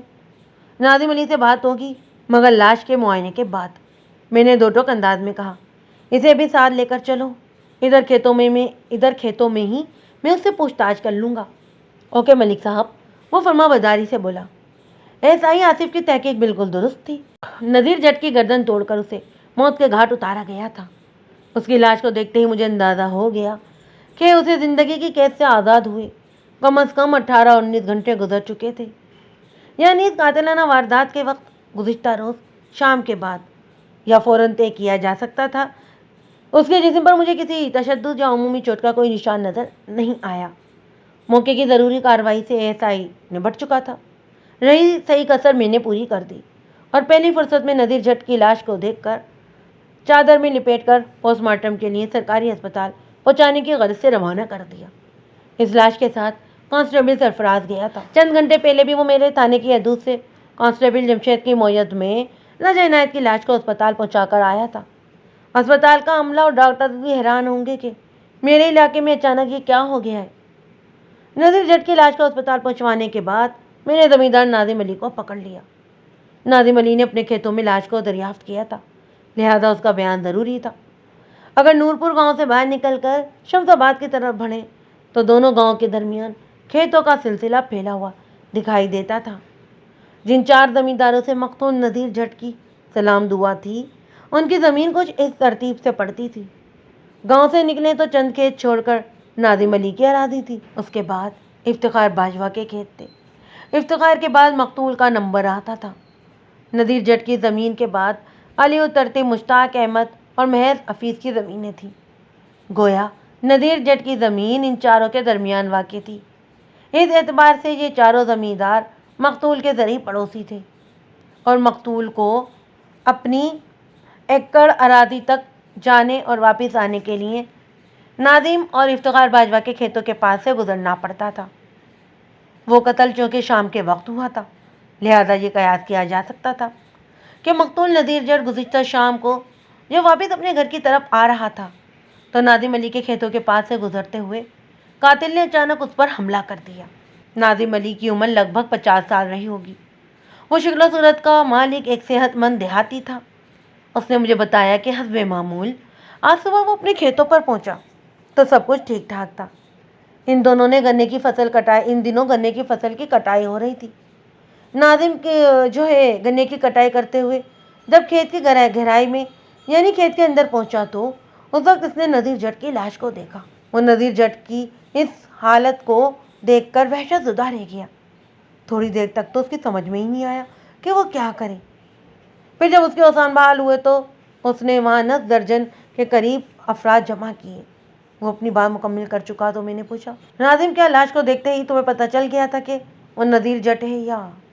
میں نے سوالیہ انداز میں جملہ ادھورا چھوڑا تو وہ جلدی سے بولا: جناب، میں تو اپنے دھیان میں گنے کی فصل کو کاٹتے ہوئے آگے بڑھ رہا تھا کہ اچانک جب ایک ننگے دڑنگے شخص پر میری نظر پڑی تو میرے ہاتھ سے دھرانتی چھوٹ گئی۔ اس نے توقف کر کے ایک جھرجھری لی، پھر اپنی بات کو آگے بڑھاتے ہوئے بولا: سچ کہہ رہا ہوں تھانے دار صاحب، میں نے اس برہنہ لاش کو اپنے سامنے دیکھ کر وحشت میں مبتلا ہو گیا، اور پھر جب عقل نے تھوڑا سا کام کرنا شروع کیا تو میں نے نذیر جٹ کا چہرہ دیکھ کر فوراً پہچان لیا۔ یہ میرا پہلا تاثر تھا، جو کہ وہ مر چکا ہے، بعد میں بالکل درست نکلا۔ آپ کے ایس آئی صاحب نے بھی یہاں آ کر اس بات کی تصدیق کر دی کہ نذیر جٹ اب اس دنیا میں باقی نہیں رہا۔ یہ ہے کل کہانی جناب۔ اچھا، میں نے گمبھیر لہجے میں کہا اور پوچھا: ناظم علی، کل شام کو جب تم اپنے کھیتوں سے گھر کی جانب روانہ ہوئے تو کیا نذیر جٹ اپنے کھیتوں میں موجود تھا؟ جی ہاں، وہ اپنے کھیتوں میں کام کر رہا تھا، اس نے جواب دیا۔ دراصل کل میں ذرا جلدی گھر چلا گیا تھا، میری کمر میں درد رہنے لگا ہے۔ 3-4 گھنٹے مسلسل کام کروں تو پھر تھوڑا آرام کرنا پڑتا ہے۔ کل کا پورا دن میں نے بہت مصروف گزارا تھا، لہذا شام کو معمول سے تھوڑی دیر پہلے میں گھر چلا گیا اور اس وقت نذیر جٹ بھلا چنگا اپنے کھیتوں میں کام کر رہا تھا۔ میں نے اس سے پوچھا بھی تھا کہ چل رہے ہو یا نہیں۔ اس نے جواب دیا کہ نہیں، آج مجھے دیر ہو جائے گی۔ اسے گزشتہ روز واقعی دیر ہو گئی، بہت زیادہ دیر۔ میں نے سوچ میں ڈوبے ہوئے لہجے میں کہا اور پھر پوچھا: ناظم، کیا یہ بات تمہارے علم میں تھی کہ پچھلی رات نذیر جٹ اپنے گھر نہیں پہنچا؟ نہیں جناب، آج صبح تک تو مجھے اس بات کا بھی نہیں پتا تھا، وہ صاحب گوئی کا مظاہرہ کرتے ہوئے بولا۔ مجھے تو اس کی لاش اور دریافت ہونے اور فریدہ کے یہاں آنے کے بعد خبر ہوئی کہ وہ پچھلی رات سے گم تھا، اور آج صبح فریدہ اپنے ہمسائے یعقوب کو ساتھ لے کر آپ کے پاس اپنے خاوند کی گمشدگی کی رپورٹ درج کروانے آئی تھی۔ ہاں، یہ بات صحیح ہے کہ فریدہ اسی مقصد سے تھانے آئی تھی، میں نے کہا۔ میں نے بہت کریت کر اس سے اور یعقوب سے یہ جاننے کی کوشش بھی کی تھی کہ نذیر جٹ کی کسی سے کوئی دشمنی وغیرہ تو نہیں تھی، تاکہ میں اس کی تلاش کے سلسلے میں کوئی راہ متعین کر سکوں، لیکن مجھے اپنی اس کوشش میں بہت زیادہ ناکامیابی ملی اور میں نے فریدہ کو تسلی دلاسا دے کر رخصت کر دیا۔ اس کے بعد ادھر شمس آباد میں ایک ہنگامی صورتحال پیش آ گئی اور مجھے فوری طور پر ادھر جانا پڑا۔ اب میں وہاں سے نبٹ کر آیا ہوں تو یہاں ہنگامی صورتحال پیدا ہو چکی ہے۔ لگتا ہے کہ آج کا پورا دن اسی ہنگامی صورتحال میں گزر جائے گا۔ پھر میں نے اس سے پوچھا: ناظم علی، کیا تم نذیر جٹ کی کسی دشمن کے بارے میں مجھے بتا سکتے ہو؟ جناب، اس بھلے مان سے بھلا کون دشمنی کرے گا؟ وہ گہری سنجیدگی سے بولا۔ وہ کسی کی اچھائی برائی پر نظر ہی نہیں رکھتا تھا، اسے اس بات سے قطعی کوئی مطلب نہیں تھا کہ دنیا میں کیا ہو رہا ہے۔ وہ اپنے کام سے کام رکھنے والا بندہ تھا جی۔ لیکن ناظم علی، یہ بات تو تم بھی مانو گے کہ نذیر جٹ کے ساتھ جو کچھ بھی ہوا ہے وہ کسی دوست کا کام نہیں، میں نے اس کی آنکھوں میں دیکھتے ہوئے کہا تھا، اس کا کوئی نہ کوئی دشمن تو ضرور ہوگا۔ جہاں انسان کے 100 دوست ہوتے ہیں وہاں ایک آدھ دشمن بھی ضرور ہوتا ہے۔ میں آپ کی دوستی دشمنی والی بات سے مکمل اتفاق کرتا ہوں جناب، وہ ٹھہرے ہوئے لہجے میں بولا، لیکن میں سمجھتا ہوں نذیر جٹ کے ساتھ کوئی اور معاملہ ہوا ہے۔ کوئی اور معاملہ؟ ناظم علی، آخر تم کہنا کیا چاہتے ہو؟ جناب، میرے خیال کے مطابق نذیر جٹ کسی لپیٹے میں آ گیا ہے۔ لپیٹے میں؟ کس کے لپیٹے میں؟ جناب، یہ کھیتوں والی زمین بڑی بھاری ہوتی ہے، وہ گھبرائے ہوئے آواز میں بتانے لگا۔ ایک دن میں نے یہاں اسے دیکھا تھا، ایک شام، اس وقت تک شام ہو چکی تھی اور تمام لوگ اپنے گھروں کو جا چکے تھے۔ میں اسے دیکھتے ہی ڈر گیا۔ کس کو دیکھ کر ڈر گئے تھے تم؟ میں نے جھنجھلاہٹ آمیز لہجے میں پوچھا۔ تمہاری بات بالکل میرے پلے نہیں پڑ رہی جناب، آپ تو ماشاءاللہ کافی سمجھدار ہیں، وہ تھوک نگلتے ہوئے بولا۔ میں اس مخلوق کی بات کر رہا ہوں جن کا قد چھوٹا ہوتا ہے اور اللہ تعالیٰ نے جنہیں آگ سے بنایا ہے۔ وہ اللہ کا بندہ نذیر جٹ کی موت کو حادثاتی قرار دیتے ہوئے کسی جن وغیرہ سے منسوب کرنے کی کوشش کر رہا تھا۔ میں نے اس کی سوچ میں مداخلت کر کے نئی بحث کا دروازہ کھولنے کی ضرورت محسوس نہیں کی اور سوالیہ نظر سے اسے دیکھتے ہوئے کہا، پھر یہ کہ جناب، وہ تھوک نگلتے ہوئے بولا، میں نے دیر تک کھیتوں میں رکنا چھوڑ دیا۔ مغرب کی اذان جب ہوتی ہے تو میں اپنے گھر پہنچ چکا ہوتا ہوں۔ کل نذیر جٹ جب دیر تک کھیتوں میں موجود تھا، اسی لیے اسے کسی جن وغیرہ نے گردن توڑ کر کھیتوں کے اندر پھینک دیا۔ میں نے اس کی بات پوری ہونے سے پہلے ہی طنزیہ لہجے میں کہا تھا، اور وہ صاحب جاتے ہوئے نذیر جٹ کے کپڑے بھی اتار کر ساتھ لے گئے، ہے نا؟ جناب، اللہ کی یہ مخلوق بڑی شرارتی ہوتی ہے، وہ گہری سنجیدگی سے بولا۔ اگر آپ کو میرا یقین نہ ہو تو آپ کسی مولوی صاحب سے بھی یہ پوچھ سکتے ہیں۔ یہ لوگ انسانوں کو تنگ اور پریشان کرنے کے لیے مختلف قسم کی شرارتیں کرتے رہتے ہیں، اور اگر کوئی ان کے لپیٹے یا جپٹے میں آ جائے تو اس کی جان لینے سے بھی درغ نہیں کرتے۔ اس نے خوفناک جھجھری لی اور خاموش ہو گیا۔ میں نے اس کا دل رکھنے کے خاطر کہہ دیا، ٹھیک ہے، میں یہ مسئلہ کسی مولوی صاحب سے پوچھ لوں گا۔ ناظم علی کے چہرے پر کچھ اطمینان جھلکنے لگا۔ میں نے موقع پر موجود افراد سے بھی نذیر جٹ اور اس کے کسی ایسے دشمن کے بارے میں سوالات کیے جو اس کی جان لے سکتا تھا۔ اس واقعے کی خبر تو سب کو ہو گئی تھی، لیکن کہیں سے بھی کوئی ایسا جواب موصول نہیں ہوا جس کی انگلی پکڑ کر میں نذیر جٹ کے قتل کی کتا کو سلجھا سکتا۔ میں نے اس معاملے میں مہر حفیظ، مشتاق احمد اور اتفاق باجوہ سے بھی مکمل بات چیت کی، مگر کوئی کامیابی اور خاطر خواہ نتیجہ برآمد نہ ہوا۔ تھانے واپسی سے قبل میں نے فریدہ کے گھر جا کر اس سے ایک بڑی مختصر سی ملاقات بھی کی۔ یہ ملاقات بنیادی طور پر ایک پرسے کی حیثیت رکھتی تھی۔ پولیس ڈپارٹمنٹ کی نوکری بھی بڑی عجیب و غریب ہے۔ ایک طرف تو خطرناک قاتلوں اور خوفناک مجرموں کی گرفتاری کے لیے جان کو قدم قدم پر جوخم میں ڈالنا پڑتا ہے، اور دوسری جانب ڈھیٹ فطرت کے حال مجرموں کی زبان کھلوانے کے لیے بعض اوقات مجبوراً تفتیش کے نام پر تشدد کی راہ اپنانی پڑتی ہے، اور تیسری سمت تو بہت ہی افسوسناک واقعے کے متاثرین سے اظہار ہمدردی بھی کرنا پڑتا ہے، اور آج یہ کام کچھ زیادہ ہی ہو رہا تھا۔ تھوڑی دیر پہلے میں مقتول راجہ عنایت کی ماں بشیرہ بی بی کو تسلی دلانے کے بعد یقین دلا کر آیا تھا کہ میں بہت جلد اس کے بیٹے کے قاتل کو گرفتار کر لوں گا، اور اب یہی عمل نذیر جٹ کی بیوہ فریدہ کے ساتھ دہرانا پڑ رہا تھا۔ تم فکر نہ کرو فریدہ، یہ میرا تم سے وعدہ ہے کہ نذیر جٹ کا قاتل بہت جلد قانون کی گرفت میں ہوگا، اور میں اسے عدالت سے سزا دلواؤں گا، اور اگر میں نے ایسا نہ کیا تو میرا نام بھی ملک صفدر حیات نہیں۔ نذیر تو ہمیشہ ہمیشہ کے لیے ہمیں چھوڑ کر چلا گیا، وہ روحان سی آواز میں بولی۔ اس کا قاتل گرفتار ہو یا بازار گھومتا رہے، کیا فرق پڑتا ہے اس سے ہمیں؟ میری بچی کے سر سے باپ کا سایہ اٹھ گیا اور میں بیوہ ہو گئی ہوں۔ یہ نقصان تو اب کبھی بھی پورا نہیں ہو سکتا۔ ہاں، میں تمہاری بات سے مکمل اتفاق کرتا ہوں فریدہ بی بی، میں نے ہمدردی بھرے لہجے میں کہا۔ میں اپنی تفتیش کے زور پر زمین و آسمان ایک کر دوں، لیکن اس سے تم ماں بیٹی کو پہنچنے والے نقصان کا ازالہ پورا نہیں ہو سکتا، مگر اس زیاں کی تلافی تو کسی حد تک کی جا سکتی ہے، اور قانون کی نگاہ میں اس تلافی کا صرف ایک ہی راستہ ہے۔ کون سا راستہ تھانے دار صاحب؟ اس نے سوالیہ نظر سے مجھے دیکھا۔ قانون کا راستہ، میں نے ایک ایک لفظ پر زور دیتے ہوئے کہا۔ اگر نذیر جٹ کے قاتل کو پھانسی پر لٹکایا جائے تو یہ قانون کی جیت ہوگی۔ اس طرح میرا ضمیر بھی مطمئن ہو جائے گا کہ میں نے بحیثیت پولیس آفیسر اپنا فرض پورا کیا۔ اس وضاحت پر فریدہ بی بی نے کوئی تبصرہ کرنا ضروری نہ سمجھا۔ میں نے اس سے مقتول نذیر جٹ کے لباس کے بارے میں سوال کیا۔ قاتل مقتول کو بھرے نہ کر کے اس کا لباس لے گیا، جس سے یہ امکان ظاہر ہوتا تھا کہ قاتل کو بھی کسی بھی حوالے سے ایک لباس کی اشد ضرورت رہی ہوگی۔ اگر نذیر جٹ کے گمشدہ بلکہ مسروقہ لباس کی تفصیل میرے ذہن میں نقش ہوتی تو اس طرح قاتل کی تلاش میں کافی آسانیاں پیدا ہو سکتی تھیں۔ فریدہ بی بی کے جواب کے مطابق نذیر جٹ وقوع کے روز کھدر کا کرتا، سفید پالین کا تابند پہنے ہوئے تھا، پاؤں میں چمڑے کی جوتی تھی۔ کھدر کے کرتے کے نیچے اس نے بنیان اور سویٹر بھی پہنا ہوا تھا۔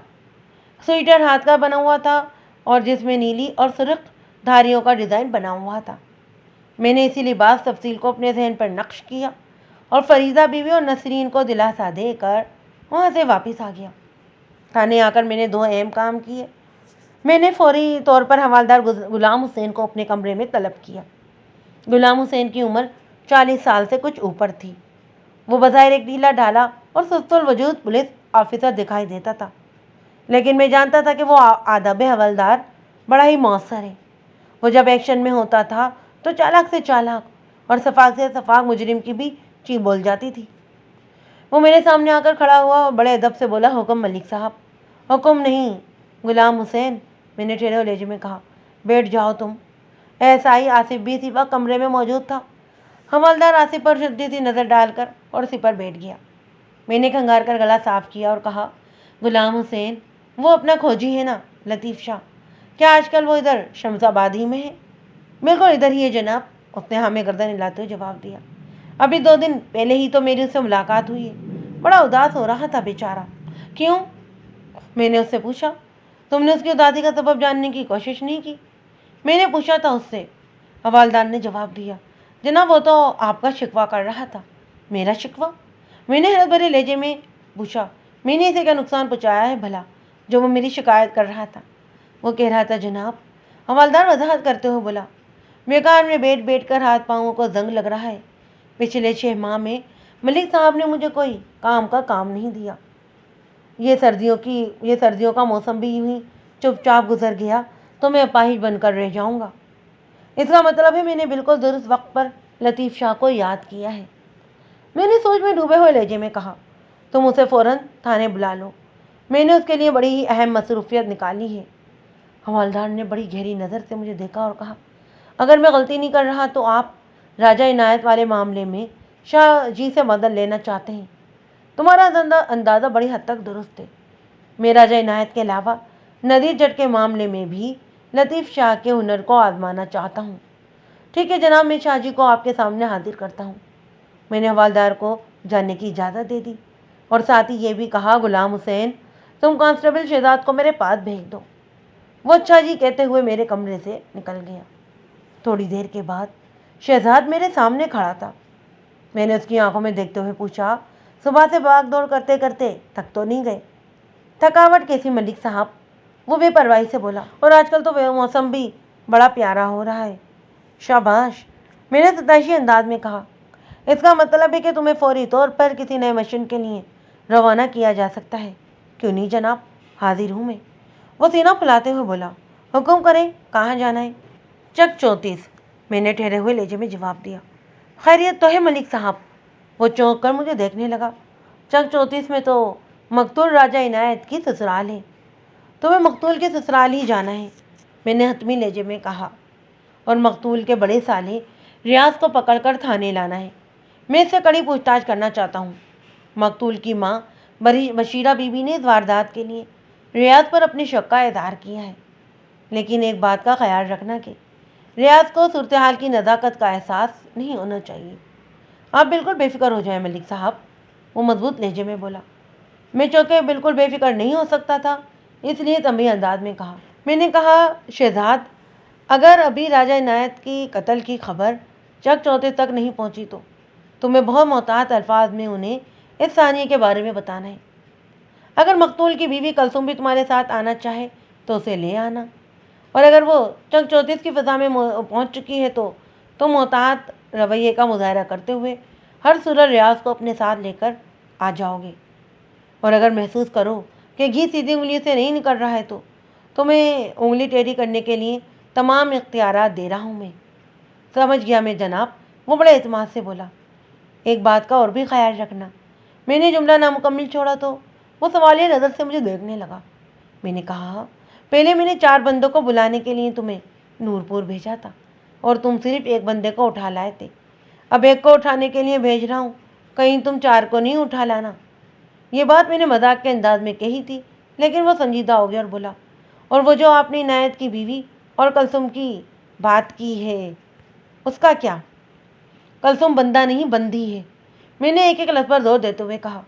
کلثوم کے سلسلے میں تو مجبوری ہے، اس کا شوہر کا قتل ہوا ہے۔ ہاں، اگر بھائی ریاض کے ساتھ آنا چاہے تو تم اعتراض نہ کرنا۔ ٹھیک ہے جناب، میں چک چوتیس جا رہا ہوں، وہ بڑی عزم سے بولا۔ شام سے پہلے میں ریاض کو آپ کے سامنے لا کر کھڑا کر دوں گا۔ شاباش، میں نے تعریفی نظر سے اسے دیکھا۔ میں بھی یہی چاہتا ہوں کہ ریاض جلد از جلد میرے قبضے میں ہوں۔ کانسٹیبل شہزاد مجھے سلام کر کے رخصت ہو گیا تو ایسائی آصف نے دلچسپی بھرے لہجے میں پوچھا تھا، ملک صاحب کیا واقعی بشیرہ بیوی نے ریاض پر قاتل ہونے کا شک ظاہر کیا ہے؟ دن کا آدھے سے زیادہ باغ دوڑ حصہ افراتفری میں ہو گیا تھا اور آئندہ کے بارے میں بھی حتمی طور پر کچھ نہیں کہا جا سکتا تھا۔ میں راجہ عنایت کی لاش کو سرکاری اسپتال روانہ کرنے کے بعد جب سے آصف کے ساتھ تھا، بشیرہ بی بی اور اس کے ظاہر کردہ شک کے سلسلے میں بات کرنے کا موقع ہی نہیں مل سکا تھا، لہذا اس کے سوال کا جواب دیتے ہوئے میں نے اسے تازہ ترین صورتحال سے آگاہ کیا۔ اس نے پوری بات توجہ سے سنی اور سوچ میں ڈوبے ہوئے لہجے میں کہا، نذیر جٹ کا کوئی دشمن یا بدخواہ تو سامنے نہیں آ سکا، لیکن غنیمت ہے کہ راجہ عنایت کے قتل کے سلسلے میں ایک آدھ دن میں قاتل منظر عام پر چمک جائے، اس کیس کی تحقیق اور تفتیش میں آسانی تو پیدا ہو۔ میں نے اسی لیے ریاض کو تھانے بلایا ہے تاکہ اس کی خیر خیریت دریافت کی جائے۔ میں نے بھی ہاں میں سر ہلاتے ہوئے کہا تھا۔ بشریٰ بی بی کو تو 101% ریاض پر ہی شک ہے۔ اب دیکھتے ہیں وہ اللہ کا بندہ کس میٹر سے بات کرتا ہے۔ مسٹر بینٹ سے یاد آیا ملک صاحب، وہ چونکتے ہوئے لہجے میں بولا، آپ کا ریڈیو ٹھیک ہو کر آیا یا نہیں؟ اس کے سوال پر میں نے سوال کر دیا، کیا تمہیں الیاس گمزن کی شکل نظر آئی ہے؟ نہیں جناب، ایس آئی نے نفی میں گردن ہلائی، وہ تو کافی دنوں سے دکھائی نہیں دیا۔ بس تو پھر سمجھ لو کہ میرا ریڈیو ابھی شمس آباد نہیں پہنچا، میں نے ٹھہرے ہوئے لہجے میں جواب دیا تھا۔ الیاس گمزن نامی وہ شخص شمس آباد کا رہنے والا تھا اور اکثر و بیشتر اس کا تھانے میں بھی آنا جانا رہتا۔ وہ در پردہ پولیس کے ایک مخبر کی حیثیت سے بھی کام کرتا تھا۔ الیاس گمزن کا بہنوئی ادھر شہر میں رہتا تھا اور وہ میکینک وغیرہ کا کام کرتا تھا۔ اسے ریڈیو کے کام میں اچھی خاصی مہارت حاصل ہو چکی تھی۔ میرے پاس ایک ریڈیو تھا جس پر میں کبھی کبھار گانے اور خبریں وغیرہ سن لیا کرتا تھا۔ میرے ریڈیو کے کوائل میں کوئی گڑبڑ ہو گئی جس کے سبب آواز میں ناخوشگوار سے جھنجھلاہٹ پیدا ہو گئی تھی۔ اب کی بار الیاس گمزن اپنی بہن سے ملنے شہر جانے لگا تو وہ میرا ریڈیو بھی ساتھ لے گیا تاکہ اپنے بہنوئی رفیق سے اسے ٹھیک کروا سکے۔ میرے اندازے کے مطابق اب تک تو اسے شمس آباد واپس آ جانا چاہیے تھا، لیکن ایسا ہوا نہیں تھا۔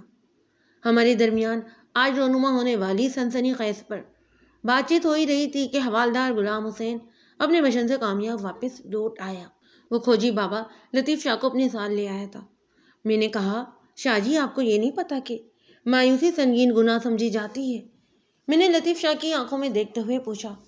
آپ ٹھیک کہتے ہو سرکار، اس نے بولا۔ میں مایوس نہیں بلکہ بیزار ہو گیا تھا۔ کافی دنوں سے جب آپ نے میرے سبت کوئی کام نہیں کیا تو مجھے یوں محسوس ہونے لگا جیسے میں بیکار بیٹھا بیٹھا ختم ہو جاؤں گا۔ خوش ہو جاؤ کہ میں نے تمہارے لیے ایک ایسا کام نکالا ہے کہ تمہاری ساری بیزاری اور بیکاری ہوا بن کر اڑ جائے گی۔ میں نے کہا، تمہیں ابھی ایس آئی کے ساتھ نورپور جانا ہے، یہ تمہیں گائیڈ کریں گے۔ میں نے انہیں سب کچھ سمجھا دیا ہے۔ لطیف شاہ نے ہاں میں گردن ہلائی۔ اس کی آنکھوں میں ایک پیشہ ورانہ سی چمک ابھر آئی تھی۔ وہ مجھے سلام کر کے کمرے سے نکلا تو آصف نے مجھ سے کہا، ملک صاحب آپ نے مجھے گھرے اور کھوج وغیرہ کے بارے میں تو سب کچھ سمجھا دیا ہے، لیکن یہ حکمت سمجھ میں نہیں آئی کہ آپ اس کام کا آغاز نورپور سے کیوں کر رہے ہیں؟ ہم شمس آباد سے بھی تو چل سکتے ہیں۔ ہم ایسا نہیں کر سکتے اور اس کی ایک خاص وجہ ہے، میں نے ٹھوس انداز میں کہا تھا۔ وہ سوالیہ مگر الجھن زدہ نظر سے مجھے تکنے لگا۔ میں نے وضاحت کرتے ہوئے پوچھا، آصف ہم نے کھوجی بابا کی خدمات کیوں حاصل کی ہیں؟ ظاہر ہے جی، قتل کا سراغ لگانے کے لیے۔ قاتل نہیں، قاتلوں کا سراغ لگانے کے لیے، میں نے ٹھہرے ہوئے لہجے میں کہا۔ کیونکہ ہمارے تھانے کی حدود میں 2 قتل ہوئے ہیں، اور وہ بھی 2 مختلف انداز میں۔ لیکن ہم نے تھوڑی دیر پہلے ہونے والی گفتگو میں اس پہلو پر غور تو کیا ہے۔ ہو سکتا ہے کہ نذیر جٹ اور راجہ عنایت کا قاتل کوئی ایک ہی شخص ہو۔ وہ میری بات پوری ہونے سے پہلے ہی بول پڑا، اور میں نے اسی تناظر میں لفظ قاتل کا استعمال کیا ہے۔ میں نے سرسری لہجے میں اضافہ کیا، کھوج کا کام اسی بنیاد پر شروع کیا جا رہا ہے کہ نذیر جٹ اور راجہ عنایت کا قاتل کوئی ایک شخص بھی ہو سکتا ہے۔ نذیر جٹ کا قتل گزشتہ رات کے ابتدائی حصے میں ہوا ہے، جبکہ راجہ عنایت کو آج صبح موت کے گھاٹ اتارا گیا ہے۔ لہذا اس روز سے کھوج کا آغاز پہلے وقوع سے ہوگا۔ اگر قاتل کا کھرا نورپور کے کھیتوں سے نکل کر شمس آباد کی طرف بڑھتا ہوا ملے تو اس سے ہمارے خیال کو تقویت ملے گی۔ تم کھوج کے کام کو وہیں روک کر کھوجی کے ساتھ فوراً شمس آباد کے مین بازار میں مقتول راجہ عنایت کی دکان پر پہنچو گے، اور وقوع پر بھی اگر قاتل کے قدموں کے آثار مل جاتے ہیں تو پھر یہ بات پایا تکمیل تک پہنچ جائے گی کہ ان دونوں قتل کی وارداتوں کے پیچھے کسی ایک ہی صفاق قاتل کا ہاتھ ہے۔ اس کے بعد ہم یہ ریسرچ کریں گے کہ ان دونوں وارداتوں میں کس قدر مشترک کیا ہے، اور یہ بھی پتہ لگانے کی کوشش کی جائے گی کہ اگر نذیر جٹ اور راجہ عنایت کو کسی ایک ہی شخص نے قتل کیا ہے تو پھر وہ ان کارناموں کے بعد کس طرف چلا گیا۔ یہ معلوم ہو جائے گا تو ہمیں قاتلوں تک رسائی حاصل کرنے میں بہت آسانی رہے گی۔ آپ یہ ساری بات وضاحت کے ساتھ میری سمجھ میں آ گئی ہے جناب، وہ جوش بھرے لہجے میں بولا۔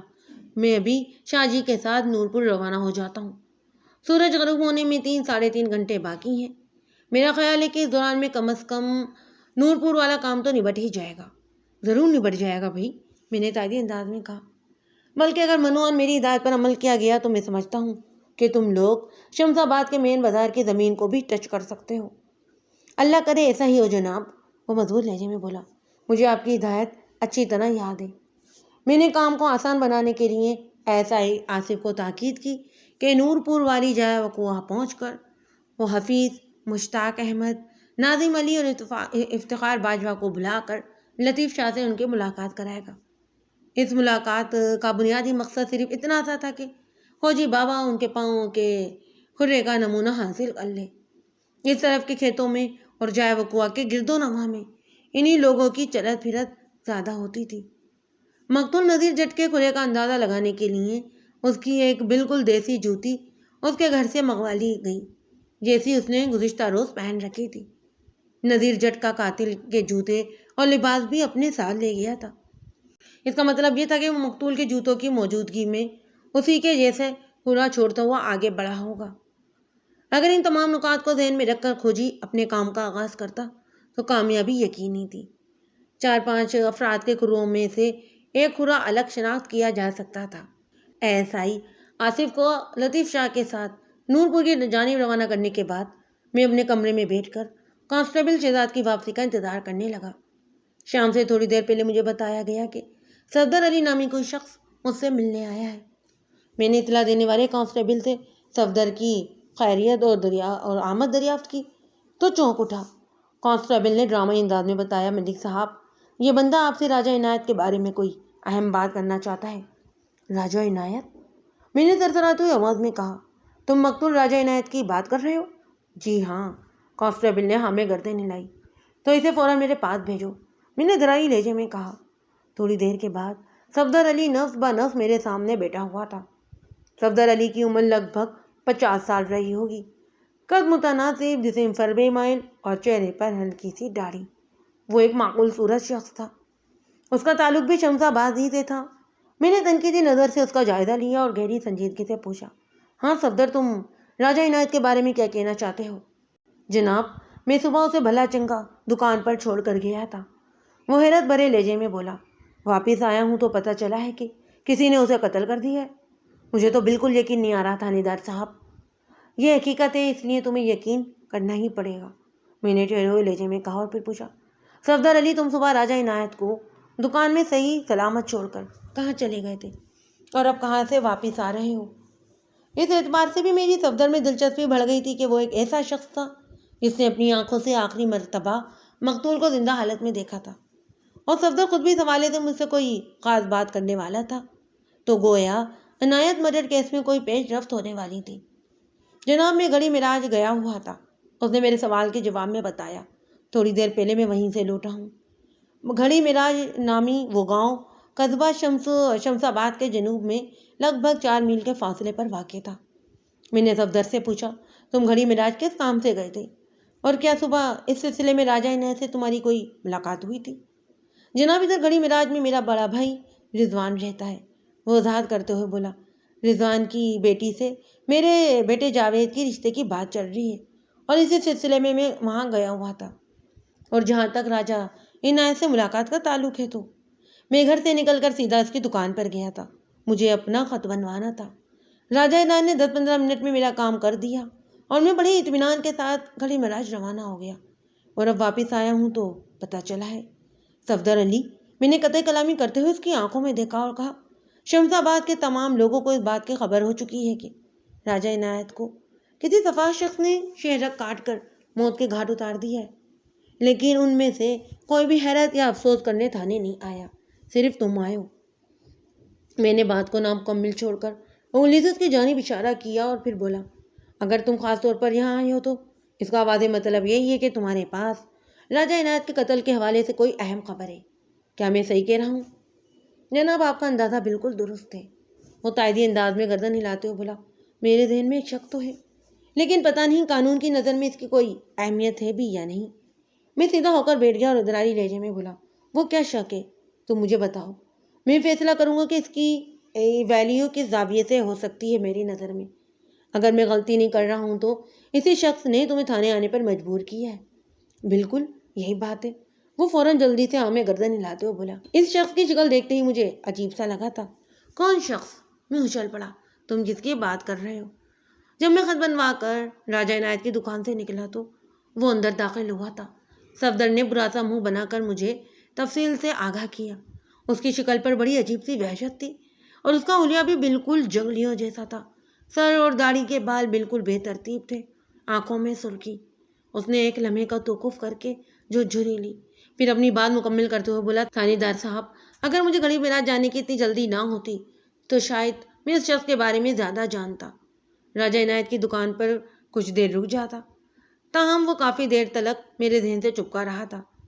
جب میں گھڑی مراج پہنچ کر گھر کے افراد کے ساتھ مصروف ہوا تو مجھے خیال نہیں آیا، لیکن ابھی شمس آباد آنے کے بعد میں نے سنا ہے کہ راجہ عنایت کو صبح کسی نے قتل کر دیا ہے اور پولیس اس معاملے کی تفتیش کر رہی ہے، تو میرا دھیان فوراً اس جنگلی شخص کی طرف چلا گیا۔ پتہ نہیں کیوں میرے ذہن میں ایک ہی بار سوچ ابھر کر آ رہی ہے کہ راجہ عنایت کی موت میں اس بندے کا ہاتھ ہو سکتا ہے۔ صفدر علی نے اب تک جو معلومات مجھ تک پہنچائی تھی، ان کی اہمیت اور افادیت سے انکار نہیں کیا جا سکتا تھا۔ یہ بڑی سنسنی خیز انکشافات تھے۔ میں نے سرسراتی آواز میں سے سوال کیا، صفدر علی، تمہارے بیان سے میں نے اندازہ لگا ہے کہ تم اس مشکوک بندے سے بالکل ناواقف تھے، تم نے پہلے اسے کبھی کہیں نہیں دیکھا تھا۔ آپ کا اندازہ بالکل درست ہے، وہ ہمیں سر ہلاتے ہوئے بولا۔ وہ میرے لیے مکمل اجنبی تھا۔ اس کا مطلب ہے کہ وہ شمس آباد کا رہنے والا بھی نہیں تھا؟ بالکل نہیں، اس کے جواب کی قطعیت برقرار رہی۔ میں نے ایک فوری خیال کے تحت نہایت ہی اہم سوال کیا، اس مشکوک آدمی نے لباس کس قسم کا پہنا ہوا تھا؟ بھورے رنگ کا خدر کا کرتا تھا جناب، اس کے بدن پر۔ صفدر نے پراسرار اجنبی کے لباس کی تفصیل شروع کی تو مجھے ایک جھٹکا سا لگا، ذہن میں بڑی سنسنی خیز سرسراہٹ ہونے لگی۔ میں نے توجہ اس کی آواز پر مرکوز کر دی۔ وہ بتا رہا تھا، نیچے سفید تہبند، پاؤں میں چمڑے کا جوتا اور کرتے کے اوپر اس نے گرم اونی سویٹر بھی پہن رکھا تھا جس پر لال اور نیلی کلر کی دھاریاں بنی ہوئی تھیں۔ اب اس بات میں کسی بھی شک و شبے کی گنجائش باقی نہیں رہی تھی کہ نذیر جٹ اور راجہ عنایت کا قاتل ایک ہی شخص تھا، وہی جنگلی انسان جس نے لباس حاصل کرنے کے لیے پہلے نذیر جٹ کو موت کے گھاٹ اتارا، پھر نور پور سے شمس آباد پہنچ کر اس نے راجہ عنایت کو بھی ٹھکانے لگا دیا۔ لیکن کیوں؟ نذیر جٹ کی برینا لاش کے دریافت سے تو یہ کہانی سمجھ میں آتی تھی کہ اسے لباس کے اصول کے لیے قتل کیا گیا تھا۔ قاتل کو لباس کی صورت دو صورتوں میں پیش آتی ہے، نمبر 1 وہ بے لباس ہو، نمبر 2 اس نے کوئی ایسا لباس پہن رکھا ہو جس کی موجودگی میں وہ لوگوں کے سامنے نہ آنا چاہتا ہو۔ اگر دوسری بات درست تھی تو پھر بڑے ہی یقین سے کہا جا سکتا تھا کہ اسے اس بات کا ڈر تھا اگر وہ لباس تبدیل نہیں کرے گا تو بہت بڑی مصیبت میں گرفتار ہو جائے گا۔ اسی سوچ بچار کے دوران میں میرے دماغ نے ایک سوچا چھوڑا، کیا وہ جیل سے بھاگا ہوا کوئی مفرور مجرم ہے؟ یہ بڑا ہی سنسنی خیز سوال تھا اور صفدر علی کے بیان کا ایک حصہ اس سوال کی تصدیق بھی کرتا تھا۔ صفدر نے اس اجنبی کا جو حلیہ اور روزہ قطع بتائی تھی وہ کسی قیدی پر بڑی فٹ بیٹھتی تھی، اور یہ بھی سمجھ میں آ رہا تھا کہ وہ حجام کی دکان میں کیوں داخل ہوا تھا۔ ظاہر ہے وہ اپنا حلیہ درست کروانے وہ نذیر جٹ کا لباس پہن کر خاصی حد تک محفوظ ہو گیا تھا۔ اگر وہ سر کے بال اور داڑھی وغیرہ بھی سیٹ کروا لیتا تو پھر اس کی بچت کے امکانات بھی زیادہ ہو جاتے۔ یہ سب بنیادی طور پر سوچا جا رہا تھا کہ وہ شخص جیل سے بھاگا ہوا کوئی قیدی ہوگا۔ صورتحال اس سے مختلف بھی ہو سکتی تھی۔ گھوم پھر کر میرا ذہن ایک بار پھر راجہ عنایت کی طرف چلا گیا۔ اس جنگلی نے اس طرح کی مدد سے شہرک کاٹ کر راجہ عنایت کو کیوں قتل کیا تھا؟ اس سوالیہ سوچ کے ساتھ ہی میرے ذہن میں ایک خوفناک سوال کا جواب بھی ابھرا۔ اگر راجہ عنایت نے اس جنگلی شخص کو پہچان لیا تھا، یہ خاصا طاقتور جواب تھا۔ تھوڑی دیر کے بعد میں نے صفدر علی کے تعاون کا شکریہ ادا کر کے اسے تھانے سے رخصت کر دیا اور ایک دفعہ پھر اس دو قتلانہ واقعات کی الجھی ہوئی گتھیوں کو سلجھانے میں مصروف ہو گیا۔ نورپور میں جائے واردات کا جائزہ لینے کے بعد میں نے گرد و نواح کا بھی تفصیلی جائزہ لیا، لیکن کہیں بھی مجھے کوئی لباس کی ہوا دکھائی نہیں دی۔ اس کا واضح مطلب یہی تھا کہ اس جنگلی نامعلوم شخص نے نذیر جٹ کا لباس پہننے کے بعد اپنا لباس بغل میں دبا لیا ہوگا اور نورپور سے شمس آباد کی طرف آتے ہوئے راستے میں اسے کہیں لباس کو ٹھکانے لگا دیا ہوگا۔ میں اسی سوچ و بچار میں غرق تھا کہ پتہ چلا الیاس گھمزن آیا ہے۔ میں نے اسے فوراً اپنے پاس بلایا، جیسا کہ میں نے آپ کو بتایا ہے کہ الیاس خفیہ طور پر پولیس کے لیے مخبری کا کام بھی کرتا تھا۔ وہ میرے کمرے میں آیا تو اس نے اپنے ہاتھ میں کپڑے کا ایک تھیلا بھی اٹھا رکھا تھا۔ جب وہ میرے سامنے آ کر ایک کرسی پر بیٹھ چکا تو میں نے پوچھا، الیاس کہاں غائب ہو بھائی؟ جناب آج ہی آیا ہوں شہر سے اور فوراً آپ کی خدمت میں حاضر ہو گیا ہوں، میں نے ٹھہرے ہوئے لہجے میں جواب دیا۔ سنا ہے یہاں تو بڑی بڑی وارداتیں ہو رہی ہیں۔ تم نے بالکل ٹھیک سنا ہے، میں نے کہا۔ اس موقع پر تمہیں بڑی شدت سے یاد کر رہا تھا میں، تمہیں تو 2-3 دن پہلے اپنے گھر آنا تھا۔ وہ جناب زلیخا کی طبیعت ٹھیک نہیں چل رہی، وہ سنجیدہ سے لہجے میں وضاحت کرتے ہوئے بولا۔ زلیخا الیاس کی بہن تھی۔ زلیخا کے بچی یا بچہ ہونے والا تھا۔ رفیق بھی آج کل اسی کی خدمت میں لگا ہوا ہے اس کام پر۔ اس کی توجہ بہت کم ہے۔ آپ کا ریڈیو ٹھیک ہونے میں دیر لگ گئی، لیکن میں آپ کا کام کروا کر ہی اب واپس آیا ہوں جناب۔ بات ختم کرتے ہی اس نے کپڑے کے تھیلے میں سے میرا ریڈیو نکال کر میرے سامنے میری میز پر رکھ دیا۔ میں نے پوچھا، تمہارے بہنوئی رفیق نے اس کی ساری بیماری ٹھیک کر دی ہے؟ بالکل جناب، وہ بڑے یقین سے بولا۔ میں نے چلا کر دیکھا ہے، اب اس کی آواز بھی صاف ہو گئی ہے۔ اس کے علاوہ سوئی وغیرہ بھی اس نے ڈھیلی کر دی ہے، وہ بھی رفیق نے نہیں ڈال دی ہے، آپ چیک کر کر دیکھ لیں۔ سوئی سے الیاس کی مراد ریڈیو کے ڈائل پر حرکت کرنے والا وہ سرخ کانٹا تھا جو مختلف ہندسوں سے گزرتے ہوئے مختلف ریڈیو اسٹیشن کی فریکوینسی کی نمائندگی کرتا تھا۔ عرف عام میں اسے ریڈیو کی سوئی کہا جاتا ہے۔ میں نے ریڈیو کو اٹھا کر ایک طرف رکھ دیا اور پھر الیاس کی طرف دیکھتے ہوئے گمبھیر لہجے میں بولا، ابھی تو میرے دماغ میں 2 کیسز کو حل کرنے میں لگا ہوا ہے، فرصت ملے گی تو ریڈیو کو بھی چیک کر لوں گا چلا کر۔ پھر ہمارے درمیان موجودہ حالات پر گفتگو ہونے لگی۔ الیاس چونکہ ایک مخبر کی حیثیت سے کام کرتا تھا، لہذا وہ اس معاملے میں بہت زیادہ دلچسپی ظاہر کر رہا تھا۔ میں نے مختصر الفاظ میں اسے تازہ ترین صورتحال سے آگاہ کیا اور پھر کہا، تم اپنی آنکھیں اور کان کھلے رکھنا، اگر کہیں سے کوئی سا بھی ذرا سا بھی اشارہ ملے تو مجھے فوراً بتانا، میں ان کیسز کو جلد از جلد حل کرنا چاہتا ہوں۔ سمجھ گیا ملک صاحب، وہ گہری سنجیدگی سے بولا۔ آپ فکر نہ کریں، میں اپنی پوری کوشش کروں گا۔ الیاس کے جانے کے بعد میں SI کی واپسی کا انتظار کرنے لگا۔ اس کے ساتھ ہی مجھے ایک اور شخص کی واپسی کا بھی انتظار تھا، کانسٹیبل شہزاد، جو چک چونتے سے ریاض کو لے کر آنے والا تھا۔ مغرب کی اذان سے پہلے شہزاد چک چونتے سے لوٹ آیا، لیکن خالی ہاتھ۔ ریاض کو وہ اپنے ساتھ نہیں لا سکا تھا۔ میرے سوال پر اس نے بتایا، ملک صاحب ریاض تو چک چونتیس میں موجود ہی نہیں، کہاں چلا گیا ہے وہ؟ اس کے گھر والوں نے بتایا ہے کہ 2 دن پہلے وہ راول پنڈی گیا ہے، شہزاد نے جواب دیا۔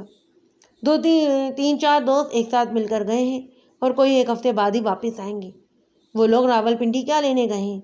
پتہ چلا ہے کہ راول پنڈی سے آگے پہاڑی علاقے میں کسی بزرگ کا مزار ہے، اور ان بزرگ کا سالانہ عرس چل رہا ہے۔ یہ تمام دوست اسی عرس میں شرکت کرنے گئے ہیں۔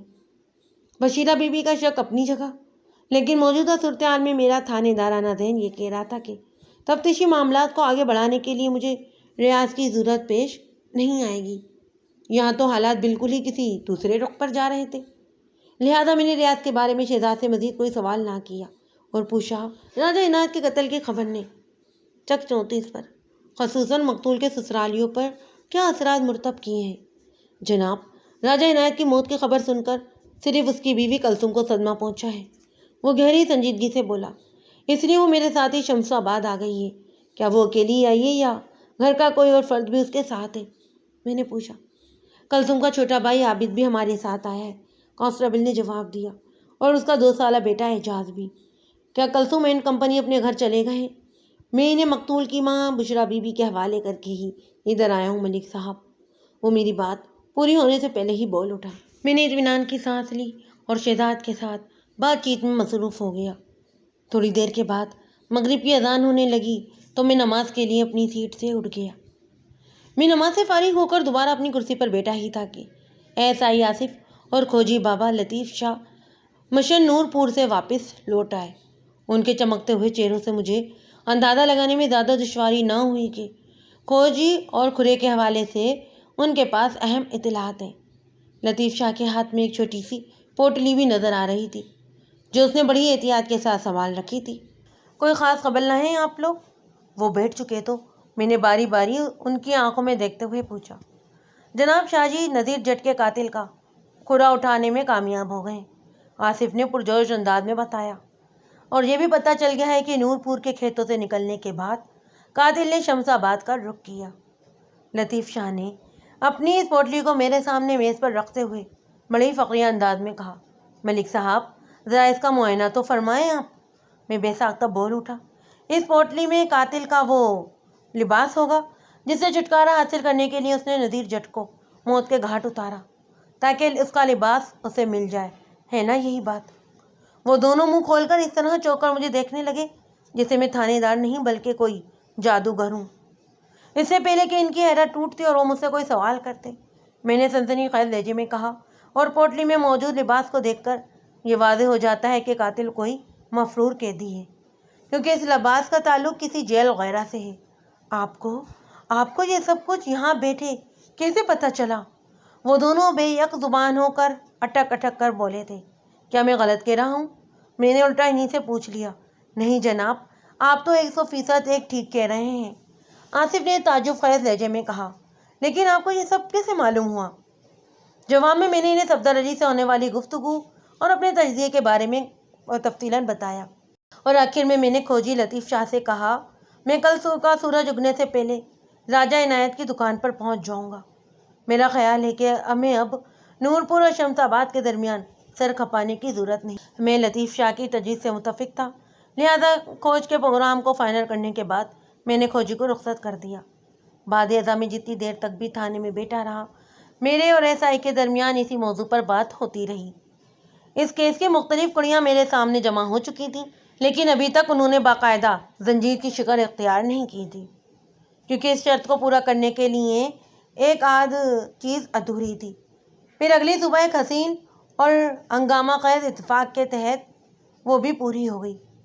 کہتے ہیں، اور بالکل درست کہتے ہیں، کہ کارخانہ خداوندی میں ہر کام کے لیے ایک وقت مقرر ہے۔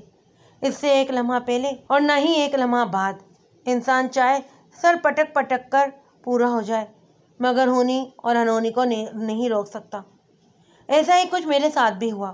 میں ناشتہ کر رہا تھا کہ اچانک مجھے یاد آیا کہ میرا ریڈیو بن کر آ گیا ہے۔ رات کو چونکہ میں کیسٹ کے پیش و خم میں کھویا رہا تھا، لہذا اس طرف میرا دھیان نہیں جا سکا۔ اب جو ریڈیو کا خیال آیا تو میں نے اسے آن کر دیا۔ اس وقت خبریں آ رہی تھیں۔ میں نے ناشتے کو جاری رکھتے ہوئے خبروں پر دھیان لگا دیا۔ خبروں پر تحریر ہو رہا تھا کہ مفرور قیدی ہاشم کا ابھی تک کوئی سراغ نہیں ملا۔ اتنا سننا تھا کہ میرے کان کھڑے ہو گئے، اس کے ساتھ ہی میرے دونوں ہاتھ بیٹھ بھی گئے۔ دماغ نے پوری تندہی سے خبر پر لگ گیا۔ ہاتھوں کے بیٹھ جانے سے اتفاقاً جہاں میں رکا وہیں رکا رہ گیا۔ کل صبح بھی اسی مفرور قیدی ہاشم کے بارے میں اعلان کیا گیا تھا۔ وہ جیل کے عملے کے ایک شخص کے سر میں بیلچہ مار کر فرار ہوا ہے۔ مضروب شخص کو بڑی مشکل سے ہوش آیا ہے اور اب اس کی حالت خطرے سے باہر ہے۔ ہاشم پر ایک جنون سا سوار ہے، یوں سمجھے کہ وہ ایک خطرناک قیدی ہے لہذا آس پاس کے علاقوں میں بسنے والوں کو اس کی طرف سے محتاط اور خبردار رہنا چاہیے۔ مفرور قیدی کا حلیہ کچھ اس طرح ہے۔ مزید تفصیل میں اس شہر کا نام بتایا جا رہا تھا جہاں سے وہ خطرناک قیدی ہاشم فرار ہوا تھا۔ ہمارا قصبہ شمس آباد اس شہر کے گرد و نواح میں شمار ہوتا تھا، لہذا اس کے اس طرف نکل آنے کے امکانات روشن تھے، اور میری مضبوط رائے تو یہی تھی کہ نذیر جٹ اور راجہ عنایت اسی مفرور قیدی کے دستے ظلم کا شکار ہوئے تھے، کیونکہ ریڈیو سے مذکرہ مفرور قیدی کا جو حلیہ بیان کیا گیا وہ ہو بہو اس جنگلی انسان پر فٹ بیٹھتا تھا جس کو صفدر علی نے راجہ عنایت کی دکان کے اندر داخل ہوتے دیکھا تھا۔ جب اس سوال کا جواب بھی میرے ذہن میں موصول ہو چکا کہ اس جنگلی نے راجہ عنایت کو کیوں خامخواہ قتل کر دیا، اناؤنسمنٹ کرنے کے مطابق کل صبح یعنی گزشتہ روز بھی مفرور قیدی کے بارے میں تفصیلی خبر نشر کی گئی تھی۔ یہ لگ بھگ وہی وقت تھا جب راجہ عنایت جنگلی کی حجامت یا شیر وغیرہ بنا رہا تھا۔ میں نے مقتول راجہ عنایت کی دکان میں ریڈیو کو آن پایا تھا، اس کا مطلب ہے وہ خبروں کے وقت ہی آن دھمکا تھا جب ریڈیو سے مفرور قیدی کا حلیہ نشر ہوا اور راجہ عنایت نے اپنے آگے کرسی پر بیٹھے ہوئے اس جنگلی مفرور قیدی کو پہچان لیا، اور کنگ سائز آئینے کے سبب راجہ عنایت کے چہرے کے تاثرات اس مفرور ڈاکو سے چھپے نہیں رہ سکے ہوں گے۔ اس کے بعد اس وحشی اور جنونی شخص نے جس بدترین رد عمل کا مظاہرہ کیا اس کو سمجھنے کے لیے کسی عقل کی ضرورت نہیں تھی۔ نتیجہ سب کے سامنے ہے، وہ راجہ عنایت کی دردناک موت کی صورت میں آیا تھا۔ رات ہمارے درمیان جو پروگرام طے ہوا تھا اس کے مطابق ایس آئی کو آج صبح کھوجی بابا کے ساتھ راجہ عنایت کی دکان سے کھرے کا کام شروع کرنا تھا، لیکن ریڈیو سے شروع ہونے والے خطرناک اعلان کے بعد میں نے بذات خود لطیف شاہ کے ساتھ کام کرنے کا فوری فیصلہ لیا۔ میں نے جیسے تیسے ناشتہ مکمل کیا، ریڈیو کو آف کرنے کے بعد میں نے فوراً وردی پہنی اور تیار ہو کر تھانے پہنچ گیا۔ ایس آئی آصف کو بھی میں نے اپنے پروگرام کی تبدیلی سے آگاہ کیا اور کانسٹیبل شہزاد کو لے کر اپنے ساتھ میں بازار میں واقع راجہ عنایت مرحوم کی دکان کی جانب بڑھ گیا۔ قدرت کے ہر کام میں کوئی نہ کوئی مصلحت ہوتی ہے، لہذا میں کسی قسم کی بھی زبان درازی کے بجائے صرف اتنا ہی لکھوں گا کہ یہ اچھا ہی ہوا جو میرا ریڈیو صرف میرے پاس درست حالت میں موجود نہیں تھا، ورنہ پچھلی صبح ہی مجھے مفرور خطرناک قیدی سے آگاہی حاصل ہو چکی ہوتی۔ میں کل ہی حرکت میں آ جاتا اور اس حوالے سے یقینی صورت پر کچھ نہیں کہا جا سکتا تھا کہ مجھے اس خطرناک مفرور قیدی ہاشم تک رسائی حاصل کرنے میں کامیابی ہو پاتی یا نہیں۔ جب میں کانسٹیبل کے ساتھ جائے وقوع پر پہنچا تو لطیف شاہ پہلے سے وہاں موجود تھا۔ اس کی نظر مجھ پر پڑی، حیرت بھرے لہجے میں اس نے بولا، ایس آئی صاحب نہیں آئے؟ پروگرام میں تھوڑی سی تبدیلی آ گئی ہے شاہ جی۔ میں نے کہا، کیسی تبدیلی جناب؟ اس سوال کے جواب میں نے مختصراً اسے ریڈیو سے نشر ہونے والی سنسنی خیز خبر کے بارے میں بتایا، پھر کہا، شاہ جی اس خطرناک مفرور قیدی تک پہنچنے میں آپ کا ساتھ دوں گا۔ یہ تو بہت اچھا ہوا سرکار کہ ہمارے لیے اب ایک راہ معطن ہو گئی۔ وہ پرمعنی انداز میں گردن ہلاتے ہوئے بولا، کام شروع کریں جناب؟ کیوں نہیں، میں نے جلدی سے کہا، نیکی اور پوچھ پوچھ۔ میں تو جناب حسب پروگرام سورج اگنے سے پہلے ہی یہاں پہنچ گیا تھا، وہ ایک طرف بڑھتے ہوئے بولا، اور میں نے کچھ ابتدائی کام بھی کر لیے ہیں۔ میں کوئی سوال کیے بغیر خاموشی سے اس کے ساتھ آگے بڑھ گیا۔ وہ مجھے ایک سمت لے جانے کے بعد زمین کی جانب اشارہ کرتے ہوئے بولا، دیکھیں جناب، مفرور قاتل کا کھرا، قدموں کے یہی نشانات میں نے نور پور کے کھیتوں میں بھی دیکھے تھے۔ اس کھرے کو دیکھ کر یہی پتہ چلتا ہے کہ وہ صفاق قاتل اس سمت میں آگے بڑھا ہے۔ بات ختم کرتے ہی اس نے ایک جانب اشارہ کر دیا۔ شمس آباد کا یہ مین بازار ایک کچے راستے کی شکل میں ادھر ہی کو جا رہا تھا۔ اس کچے راستے کو لوگ سڑک کا نام دیتے تھے۔ اس سڑک پر سائیکل، ٹانگے، ریڑے، گھوڑے اور گاڑیاں، ہر قسم کی سواریاں چلتی پھرتی نظر آتی۔ یہ سڑک نما کچا راستہ شمال سے چلتے ہوئے ریلوے لائن کراس کرتا تھا۔ اس کے بعد نور پور گاؤں کے پہلو سے گزر کر شمس آباد تک آتا، پھر شمس آباد کے کلب سے گزر کر جنوب کی جانب بڑھ جاتا، اور مفرور قاتل کا کھرا اسی سمت ہماری رہنمائی کر رہا تھا۔ ریڈیو کے اعلان کے مطابق وہ خطرناک مجرم جیل کے عملے کے ایک فرد کو سر میں بیلچہ مارنے کے بعد جس مقام سے فرار ہوا تھا وہ شمس آباد کے مغرب میں ایک ریلوے اسٹیشن کے نزدیک واقع تھا۔ غالب امکان اسی بات کا تھا کہ جیل اہلکار کو زخمی کرنے کے بعد وہ ریلوے کی پٹری کے ساتھ ساتھ سفر کر کے نور پور تک پہنچا ہوگا۔ اس کے بعد کے حالات آپ کے سامنے ہیں۔